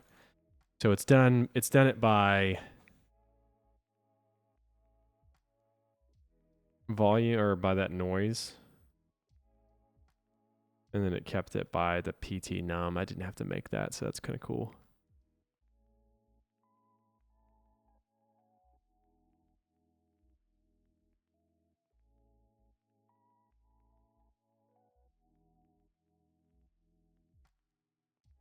I still feel like it needs to be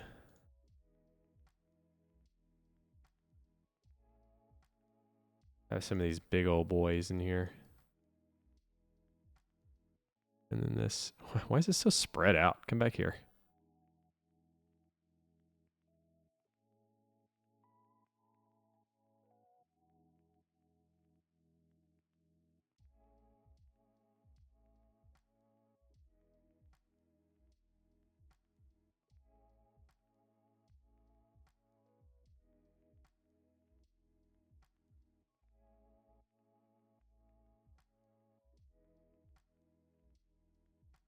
It doesn't do anything.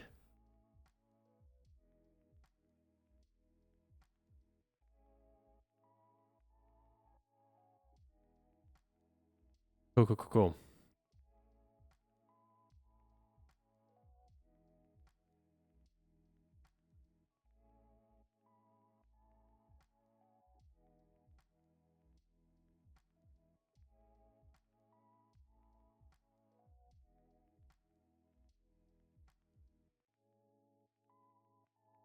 Oh, so you know what it's doing? Do you see up here? So if I like play it back in slow motion, it's doing a lot of flickering. And that's because it's using the noise, the constant like 3D noise, to then reshape them as they come into it. I can't use that. Okay, you live and you learn. Holy wow. So attribute randomize. Nice. So it's gonna be P-scale. Holy wow. Max values are 2s. I think. Maybe they're 12s. I don't know.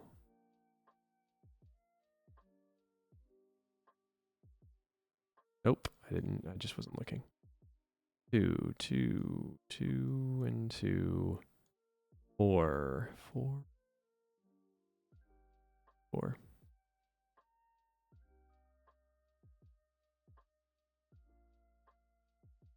Yeah, I think that'll be fine. I think that's a good Oh.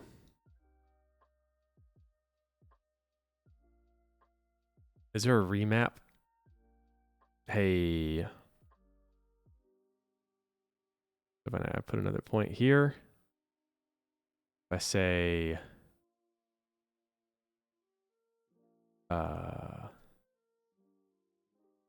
scale, is that what I'm doing? That's in group. Does it know what? Ah, okay, got it.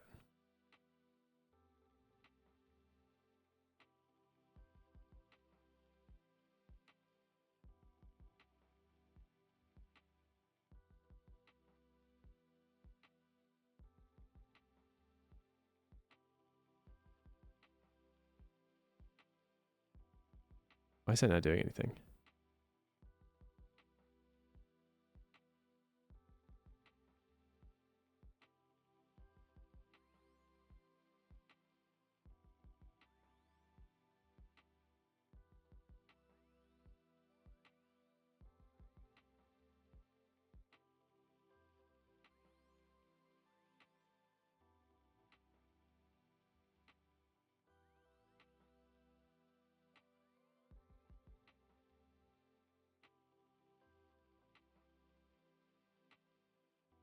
Not random enough for me.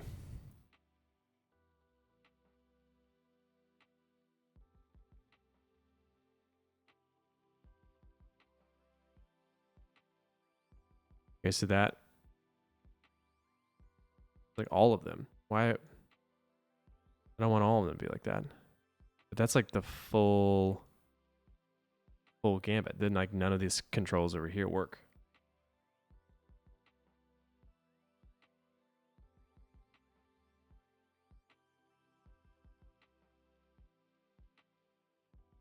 Huh.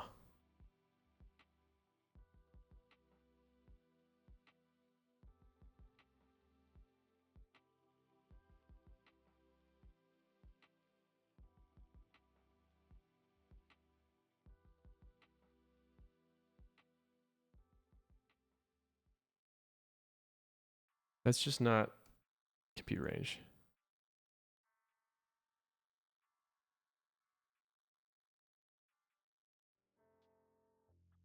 Man, once I get done with this, it's going to be awesome.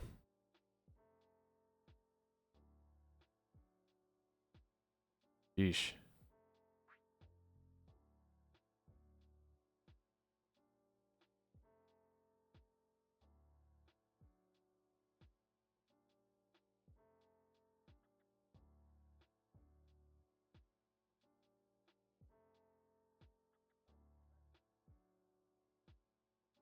Huh.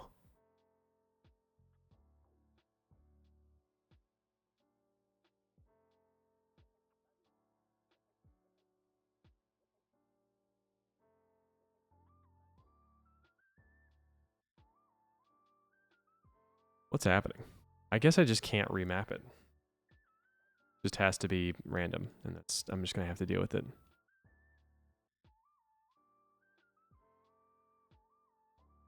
Happens. Okay, let's stop talking. Let's just keep going. Save as. I want to save this. We're gonna do copy to points, and we're gonna say ROP Alembic export. I'm gonna say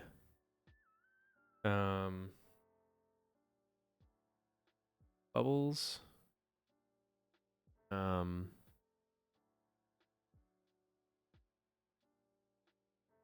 001.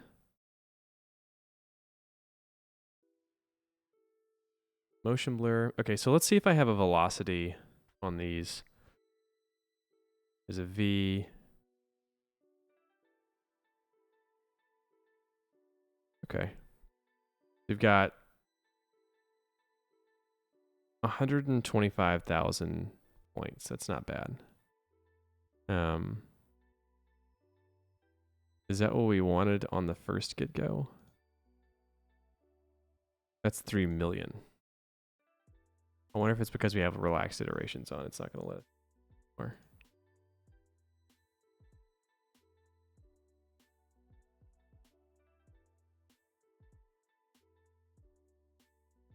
The more the merrier, right? I don't know. Do they say that?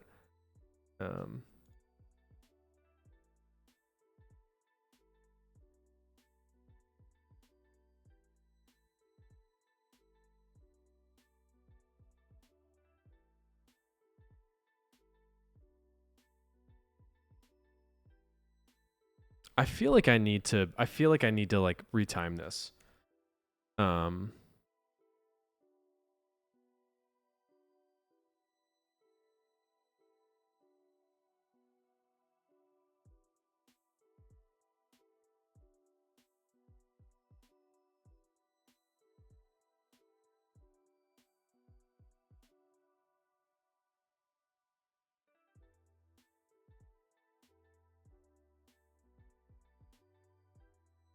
I doing?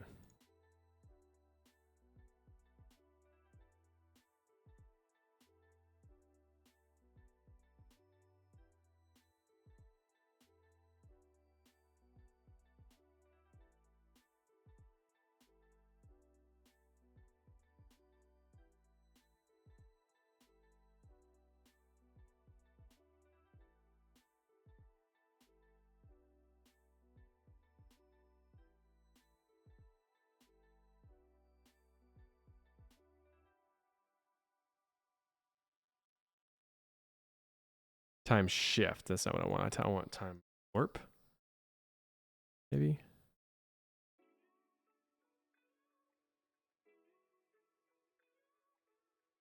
Bit range by speed.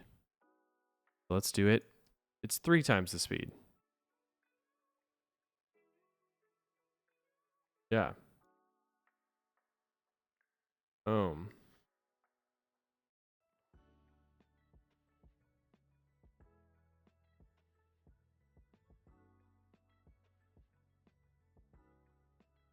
Might be a little too much. Let's just do it by 2. And let's say motion blur, hierarchy. I want, yep. Sure. Good. Probably don't want quite as many, honestly. Probably could just do with, what did I do? 5 million? I think I just back to 2 million.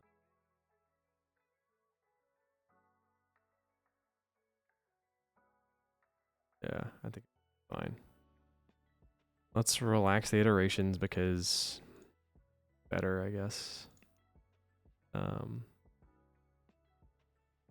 least right from the get-go, well. Okay, that's fine. That way we don't have so much clumping going on.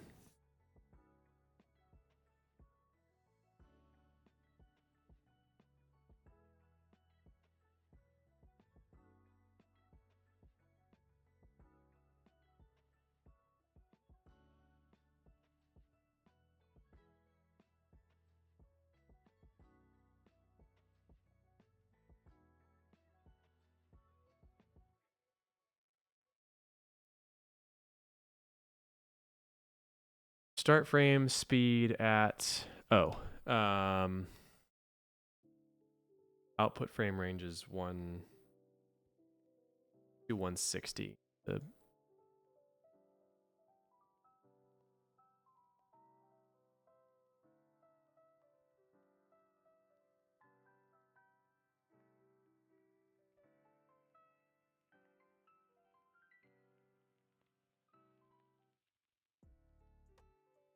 Might be a little too fast. Let's do 1.5. How about that? You can always slow it down. Okay, screw it. I'm just gonna do it.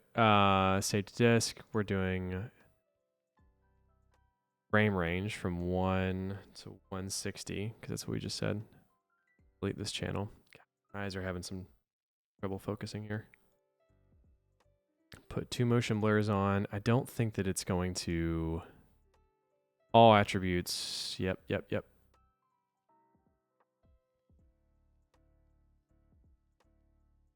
I think it's just transforming geometry if I had to guess. Let's do it. So I'm gonna hit run on that, and it's going to take a while, I'm assuming. Which doesn't make any sense because it's already like pre-simmed right there. There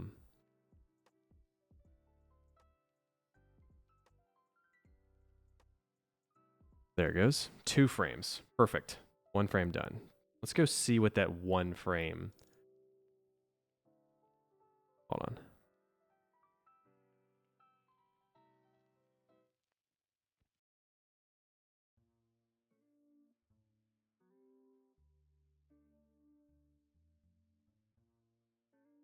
Where is this at? Uh-oh. No, we're good.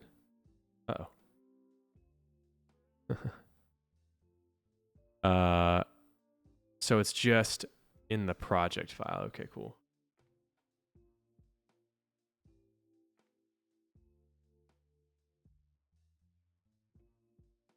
Ah. Yikes.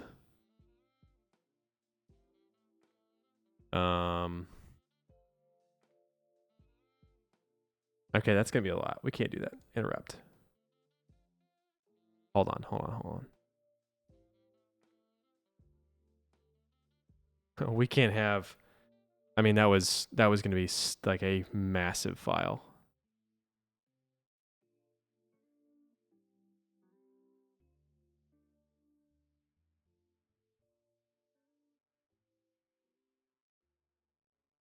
It says it's not there. Whatever. Who cares? So instead of doing a copy to points, I guess we're gonna have to just go straight to, like, just have the points here.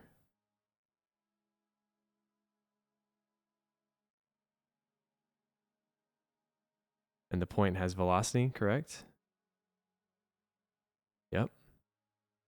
Velocity, frame attributes, age, air resistance. Okay, hold on. I need to get rid of a lot of this because it's probably just, hold on. Bing. I don't need all of this. Point attributes. I need velocity. I don't need age. I don't need ID. I don't need a life.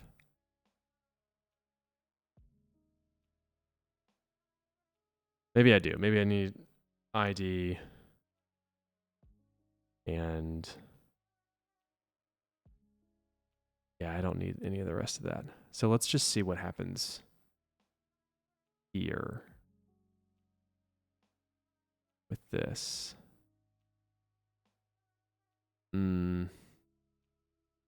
Vertex attributes. Go ahead and none. Save to disk. Let's see how long this takes.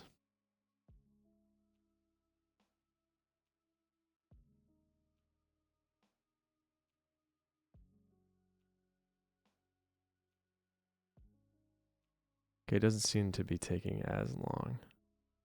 It's not writing all of that data over and over again, so just make sure that we're not going to kill our hard drive.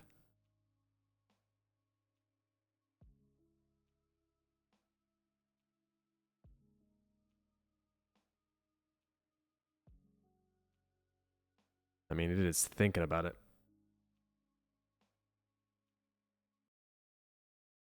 Just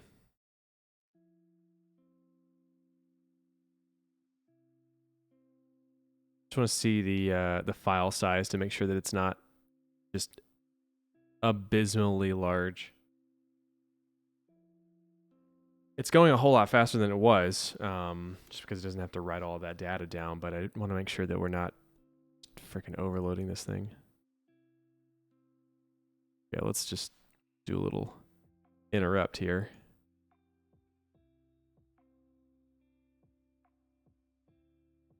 Only 1 kilobyte? That doesn't seem right. Oh my gosh. So large. It's absolutely ridiculously large. See this?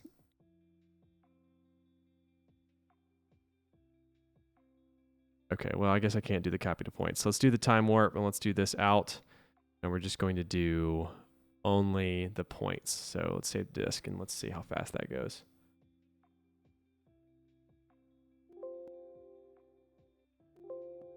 What do you mean, no?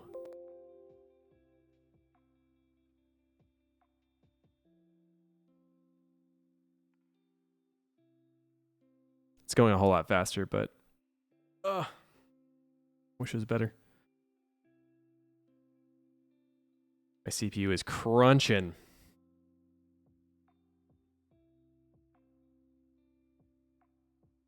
It's a lot of particles, a lot of data, a lot of collision. You know, attribute randomize by scale. It has a bunch of stuff to it. So the problem that I think I'm going to run into is that, man, the simulation is so large. Okay, well, I think I've got plenty of space. And if not, maybe my computer will crash. Who knows? But the problem I think I'm going to run into is that I cannot get velocities to show up in Octane and in Cinema4D. And that's a problem because I need it to be able to do realistic looking motion blur for CAN. So it's annoying to have to do that, but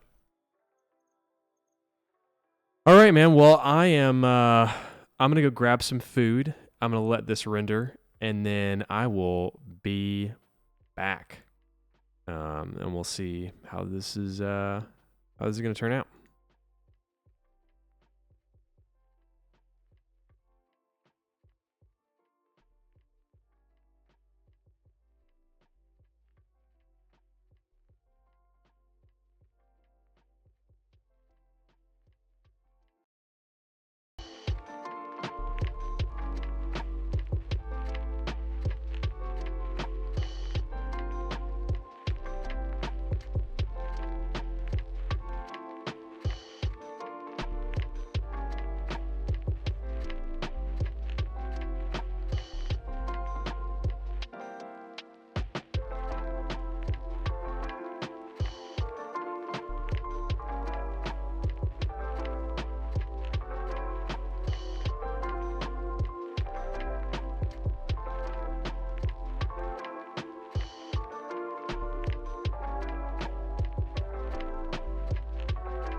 All right, well, we'll see how that did.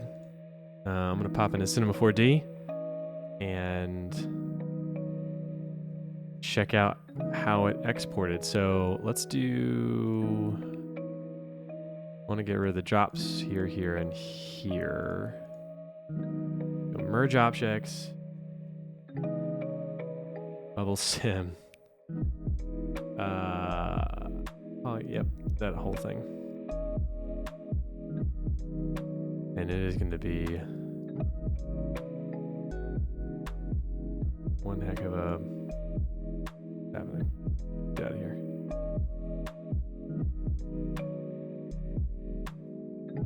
Hey, I'm gonna move this thing around. Why can't I move my... Okay, let's just make a new one and see if I can even move my...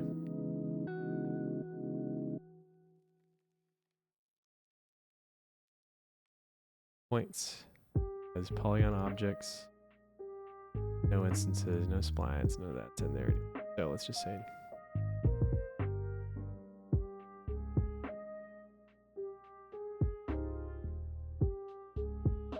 Okay. That's a lot of points. What are we listening to? Nice.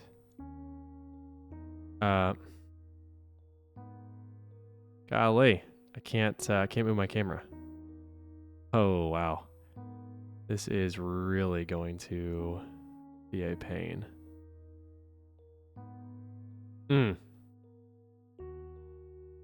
Okay, so maybe just turn both off.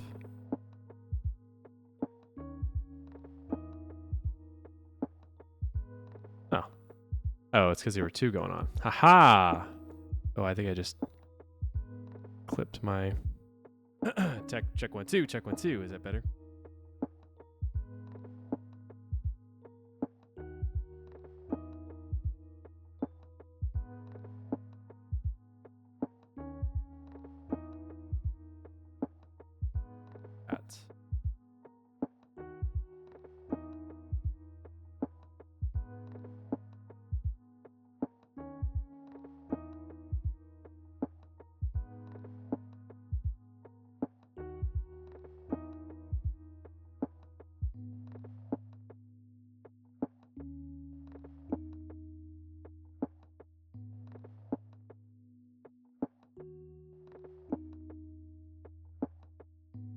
Okay. That's something.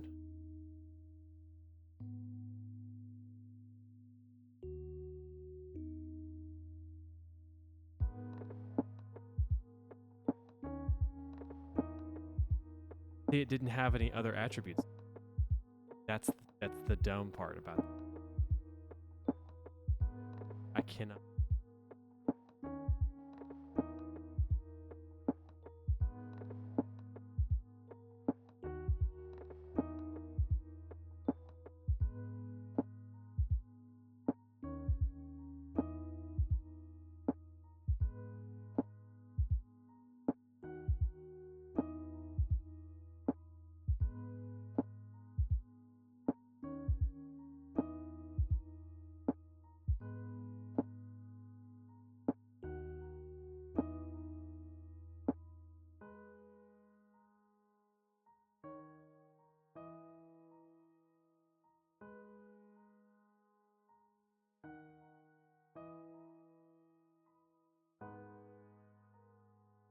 It's not giving me other attributes at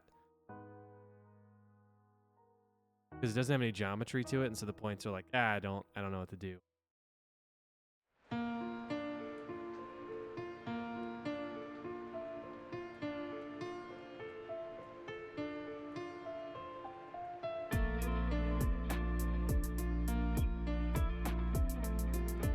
It'll look good.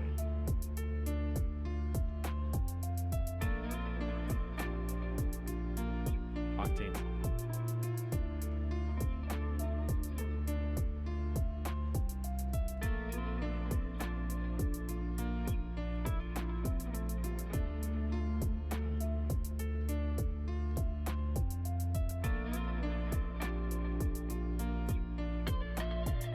Specular.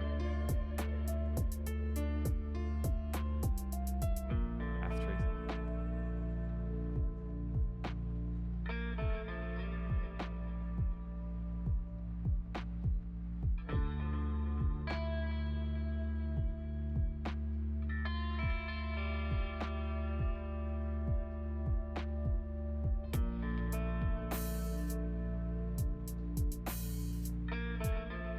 Take shadows off.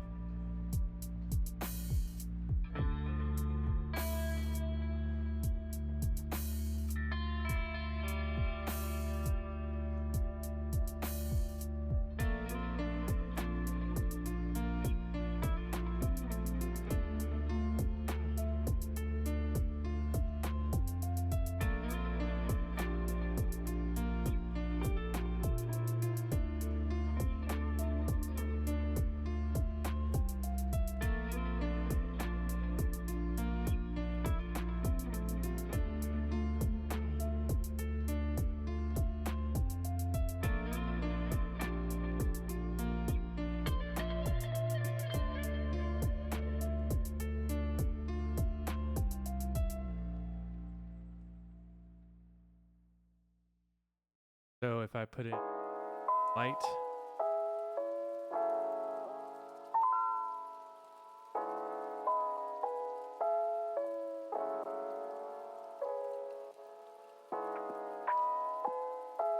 side,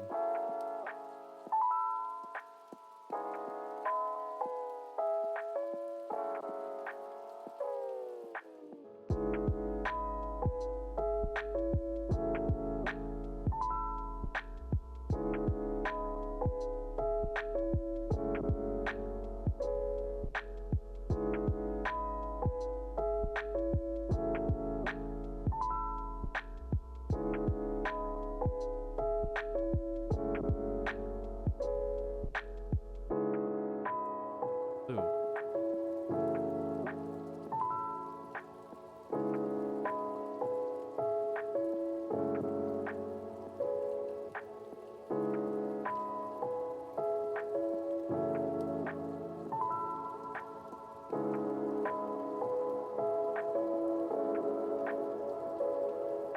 I mean, it looks good. You know? Bridge the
this.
Okay, that's right.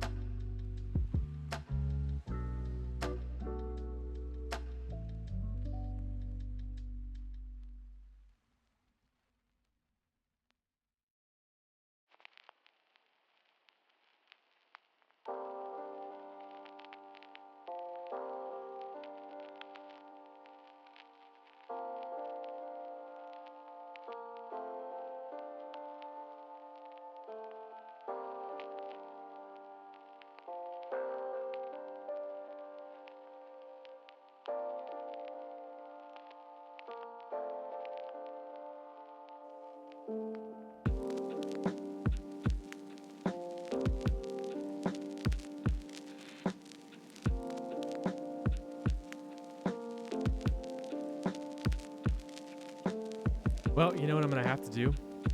I don't think there's any way around it. All of the point. Have to.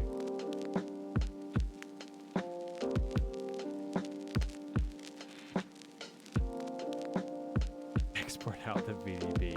Oh my gosh.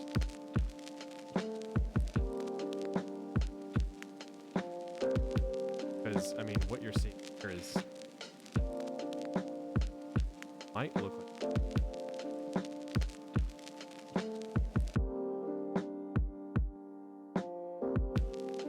And I need to up the count. A whole lot.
I don't know. Maybe it'll work.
product shot.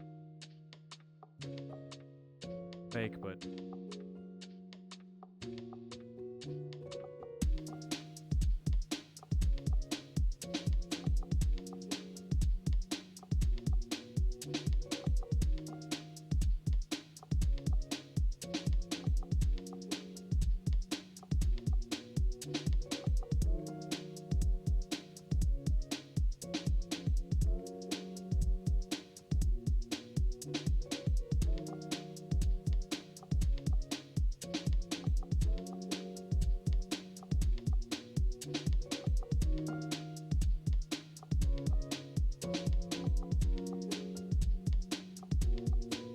now it doesn't even.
Okay, and then I'll need one more behind the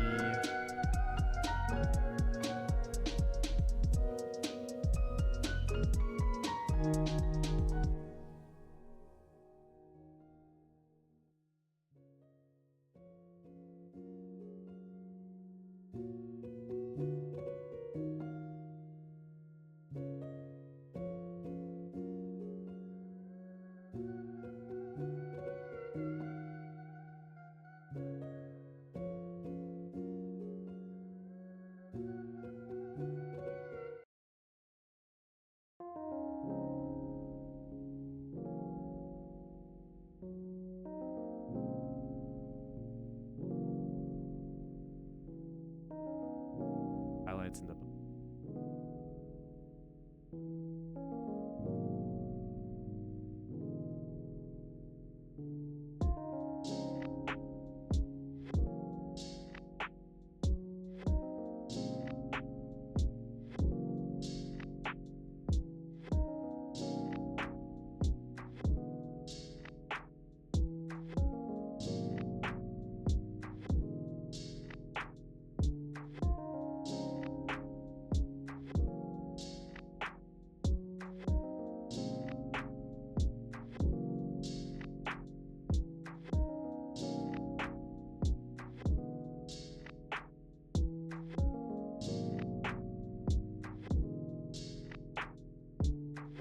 honestly, I'm not loving that.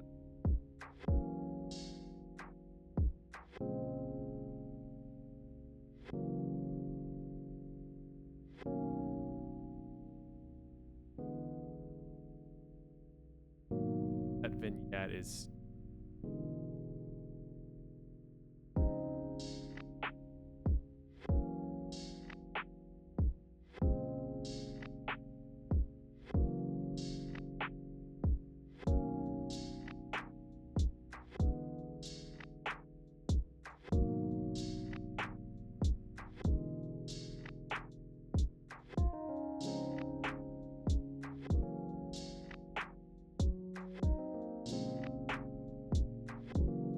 ugh.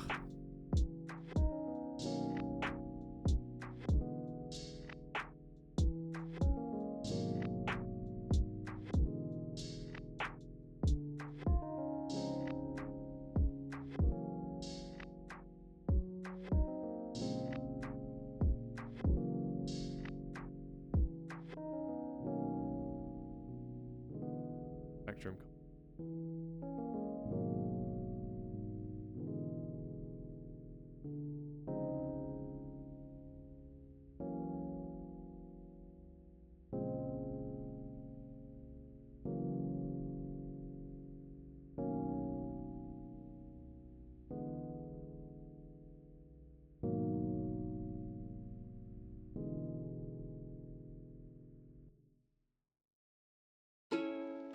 Now I need.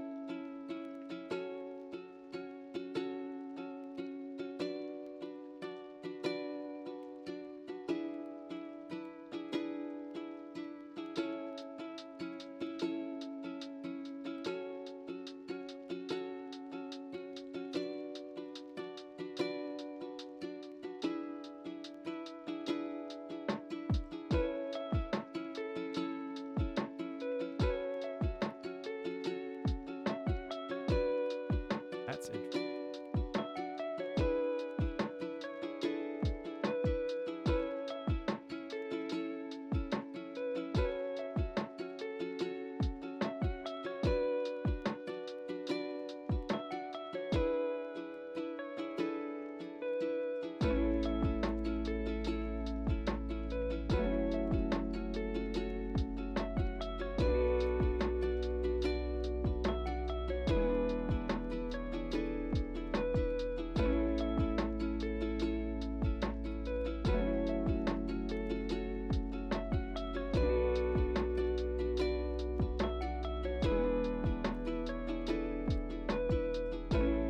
Is it?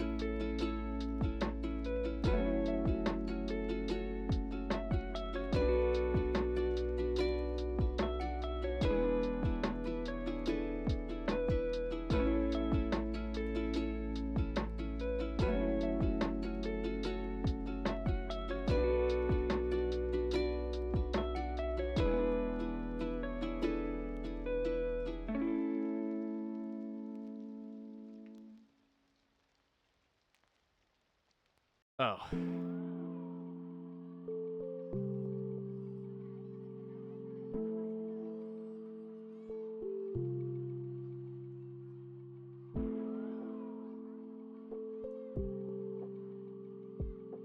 What's happening here?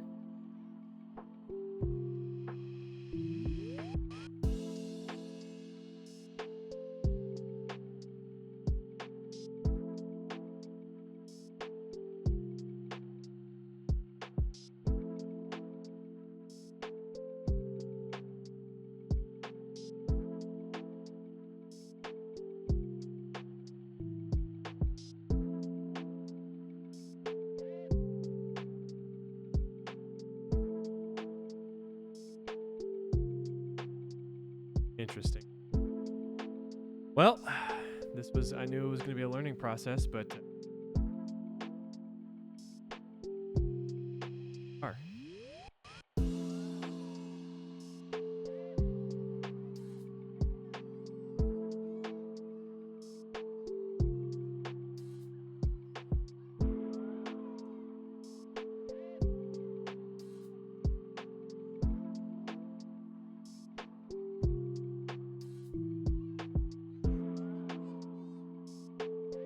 way harder than it.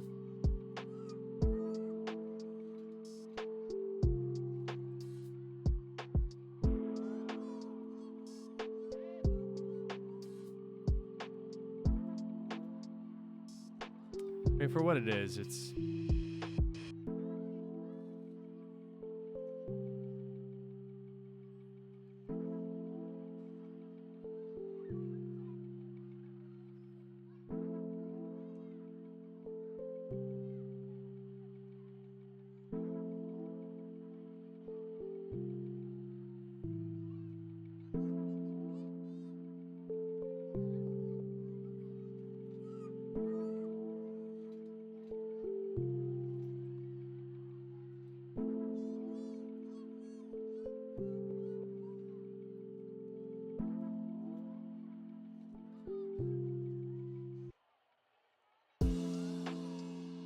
coming through all.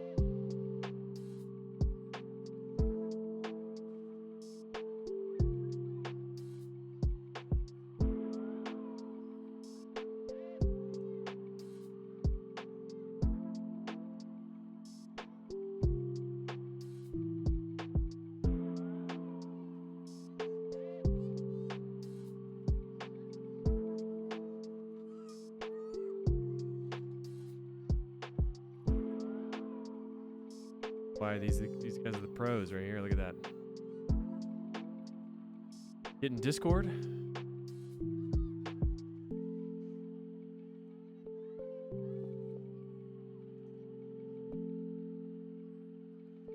Yo.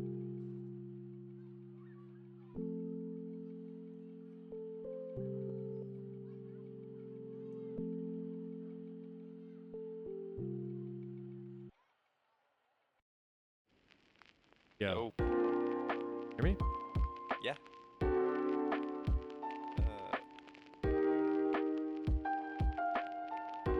How's the piece going, Emmett? It's going fine. And that sounds like you're having trouble. I am. Of course I'm having trouble because it's like really, I mean, it is very difficult. All look right. Yeah. I don't know if you've seen that so far. But I need more. Basically, what I need to do is I just need to suck it up and I need to just all do it into bringing it into some. It's not working. Because I can't export out velocities, point values, and Cinema4D recognize as velocity. I can. Yeah, I missed the very beginning where you, like, why did you end up taking it to Cinema4D? Just because it's easier for me. I've done it. For some reason, like I know nobody's watching this, but for some reason I feel like I have a product for my view.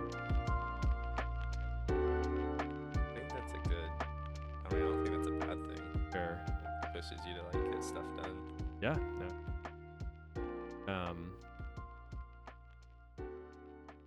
Stop this. For some reason, whenever I use my right audio, I cannot play.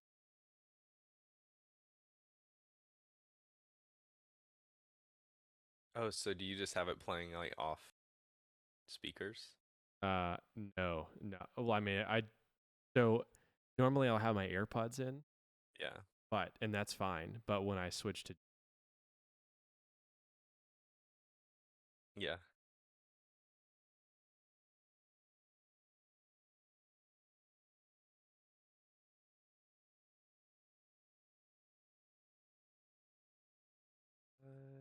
Do it. so I could.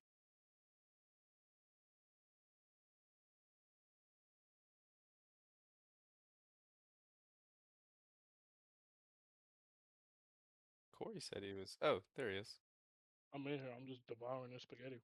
Oh, what's up? What's up? What's up? By the way, I'm live. Yeah, I just followed you. I know. Keep it clean. I used to jump into Corey's stream and he would have to tell his friends that. Like, who is it? I don't know. I guess it's Dude, not working. the main person is Damien. Oh, really? I had to tell him to be like, yo, every time, please read the chat. I'm streaming. Don't get me banned. I'm always scared when I step away from my computer. Come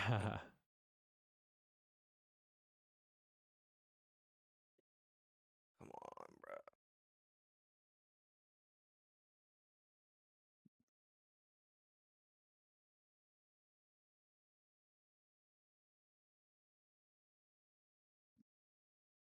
How long you been streaming for, Michael? Today or just in general? Just in general. I've been streaming for what? This is second-ish. Oh, word.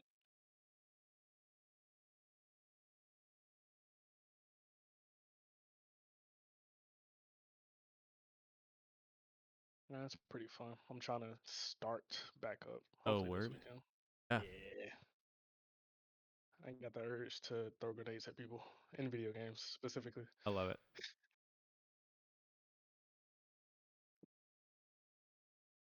Trying to figure out how to make this.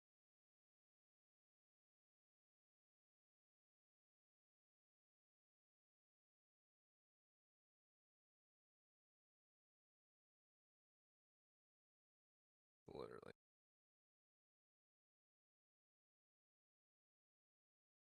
Did you watch the most recent corridor satisfying video? I don't think Pretty good. it. Yeah, I feel like sometimes they, I don't know, because they're like pushing themselves in such a small box on time. But well, I guess there was that one puzzle piece one that Ren made that just absolutely blew up. Oh yeah, people were like stealing it, and It was so good. Somebody in this one was like, "That's better than Ren's puzzle piece," and then they showed it, and I was like, "No, dude, nothing's better than the puzzle piece." Because it just has the.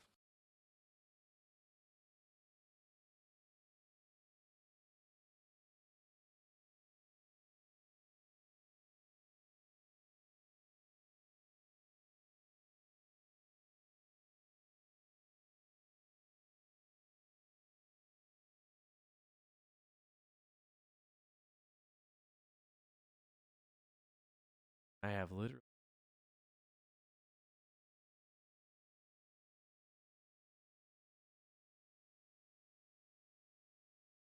This is just wild to me. I've picked such a difficult, but as soon as I get past this one thing,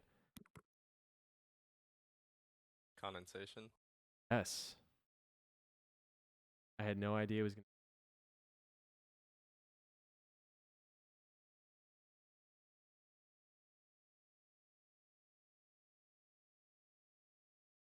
Geometry is just not acting.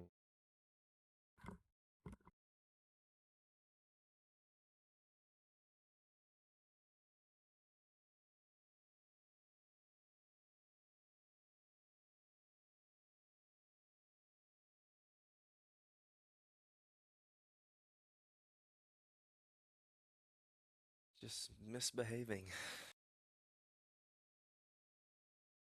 Geometry these days. Never listen.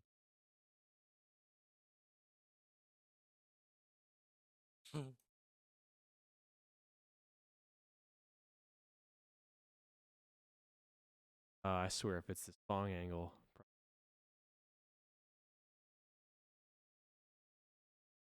What's that?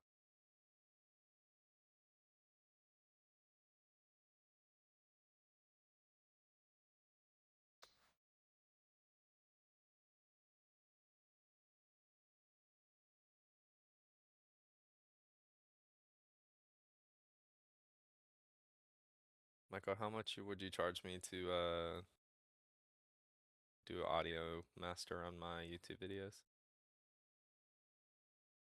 me.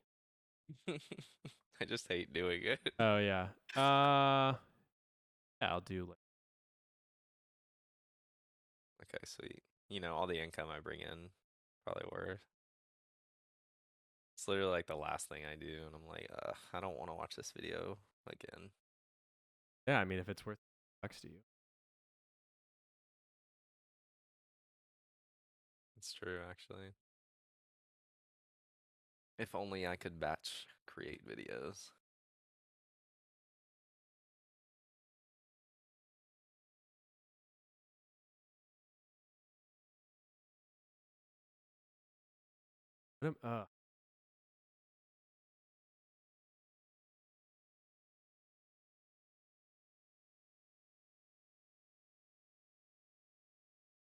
Have to.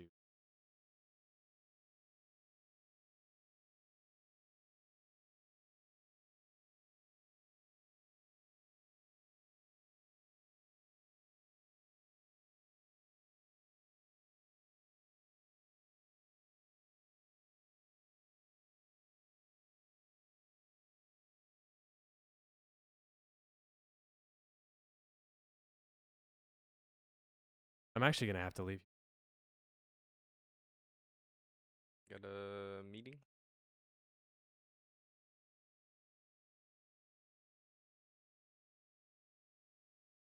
Dog. Oh. Doggy daycare. I forget those exist. It's great because you get socialized. Yeah, I bet that's great. Where are you right now? You're at home. Of course you're Yeah. question. Yeah, I think the shot looks really good now. I like it. One that Your I'm working shot. on. Y- Oh, thanks, Yeah. Sorry, I can't see the shot. man. Yeah. Did I show you the one that I did?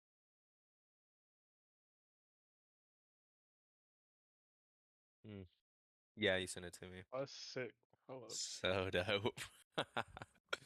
I do see what you're saying about like now that you pointed it out, I can't get on board with the condensation that came with it Right. because it just kind of looks like gray dots, and Right. they're so big, like you were saying, and few and far between. Because those reflections look correct. So I'm wondering if it's, I don't know. I just need to go look at this because I've always thought that I need to have the reflections. Like if it's water on something, it needs to touch the glass or touch for it to make Yeah.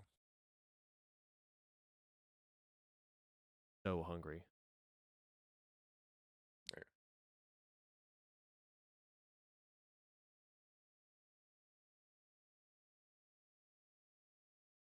What the heck?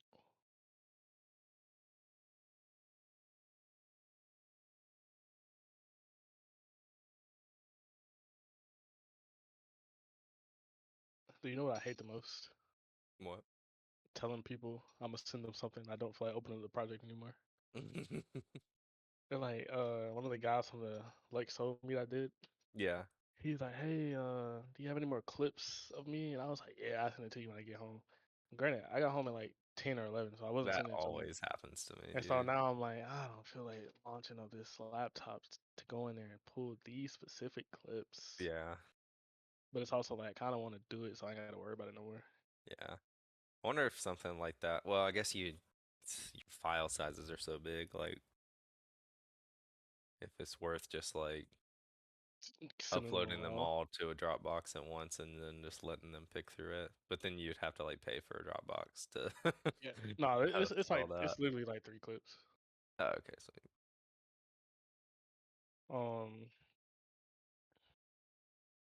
Damn it, I guess I'll do it. Sheesh. And it's funny because his Instagram DM froze on typing dot dot dot. Or so it's maybe still just like or that. maybe he sent that to make me open it. I don't know. It just says typing dot dot dot as if like it messed up.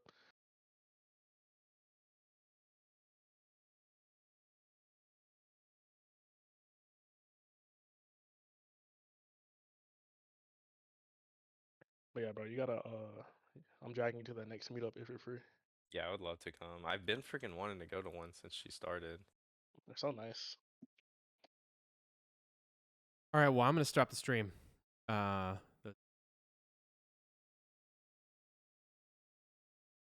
fix this. I'm going to come back.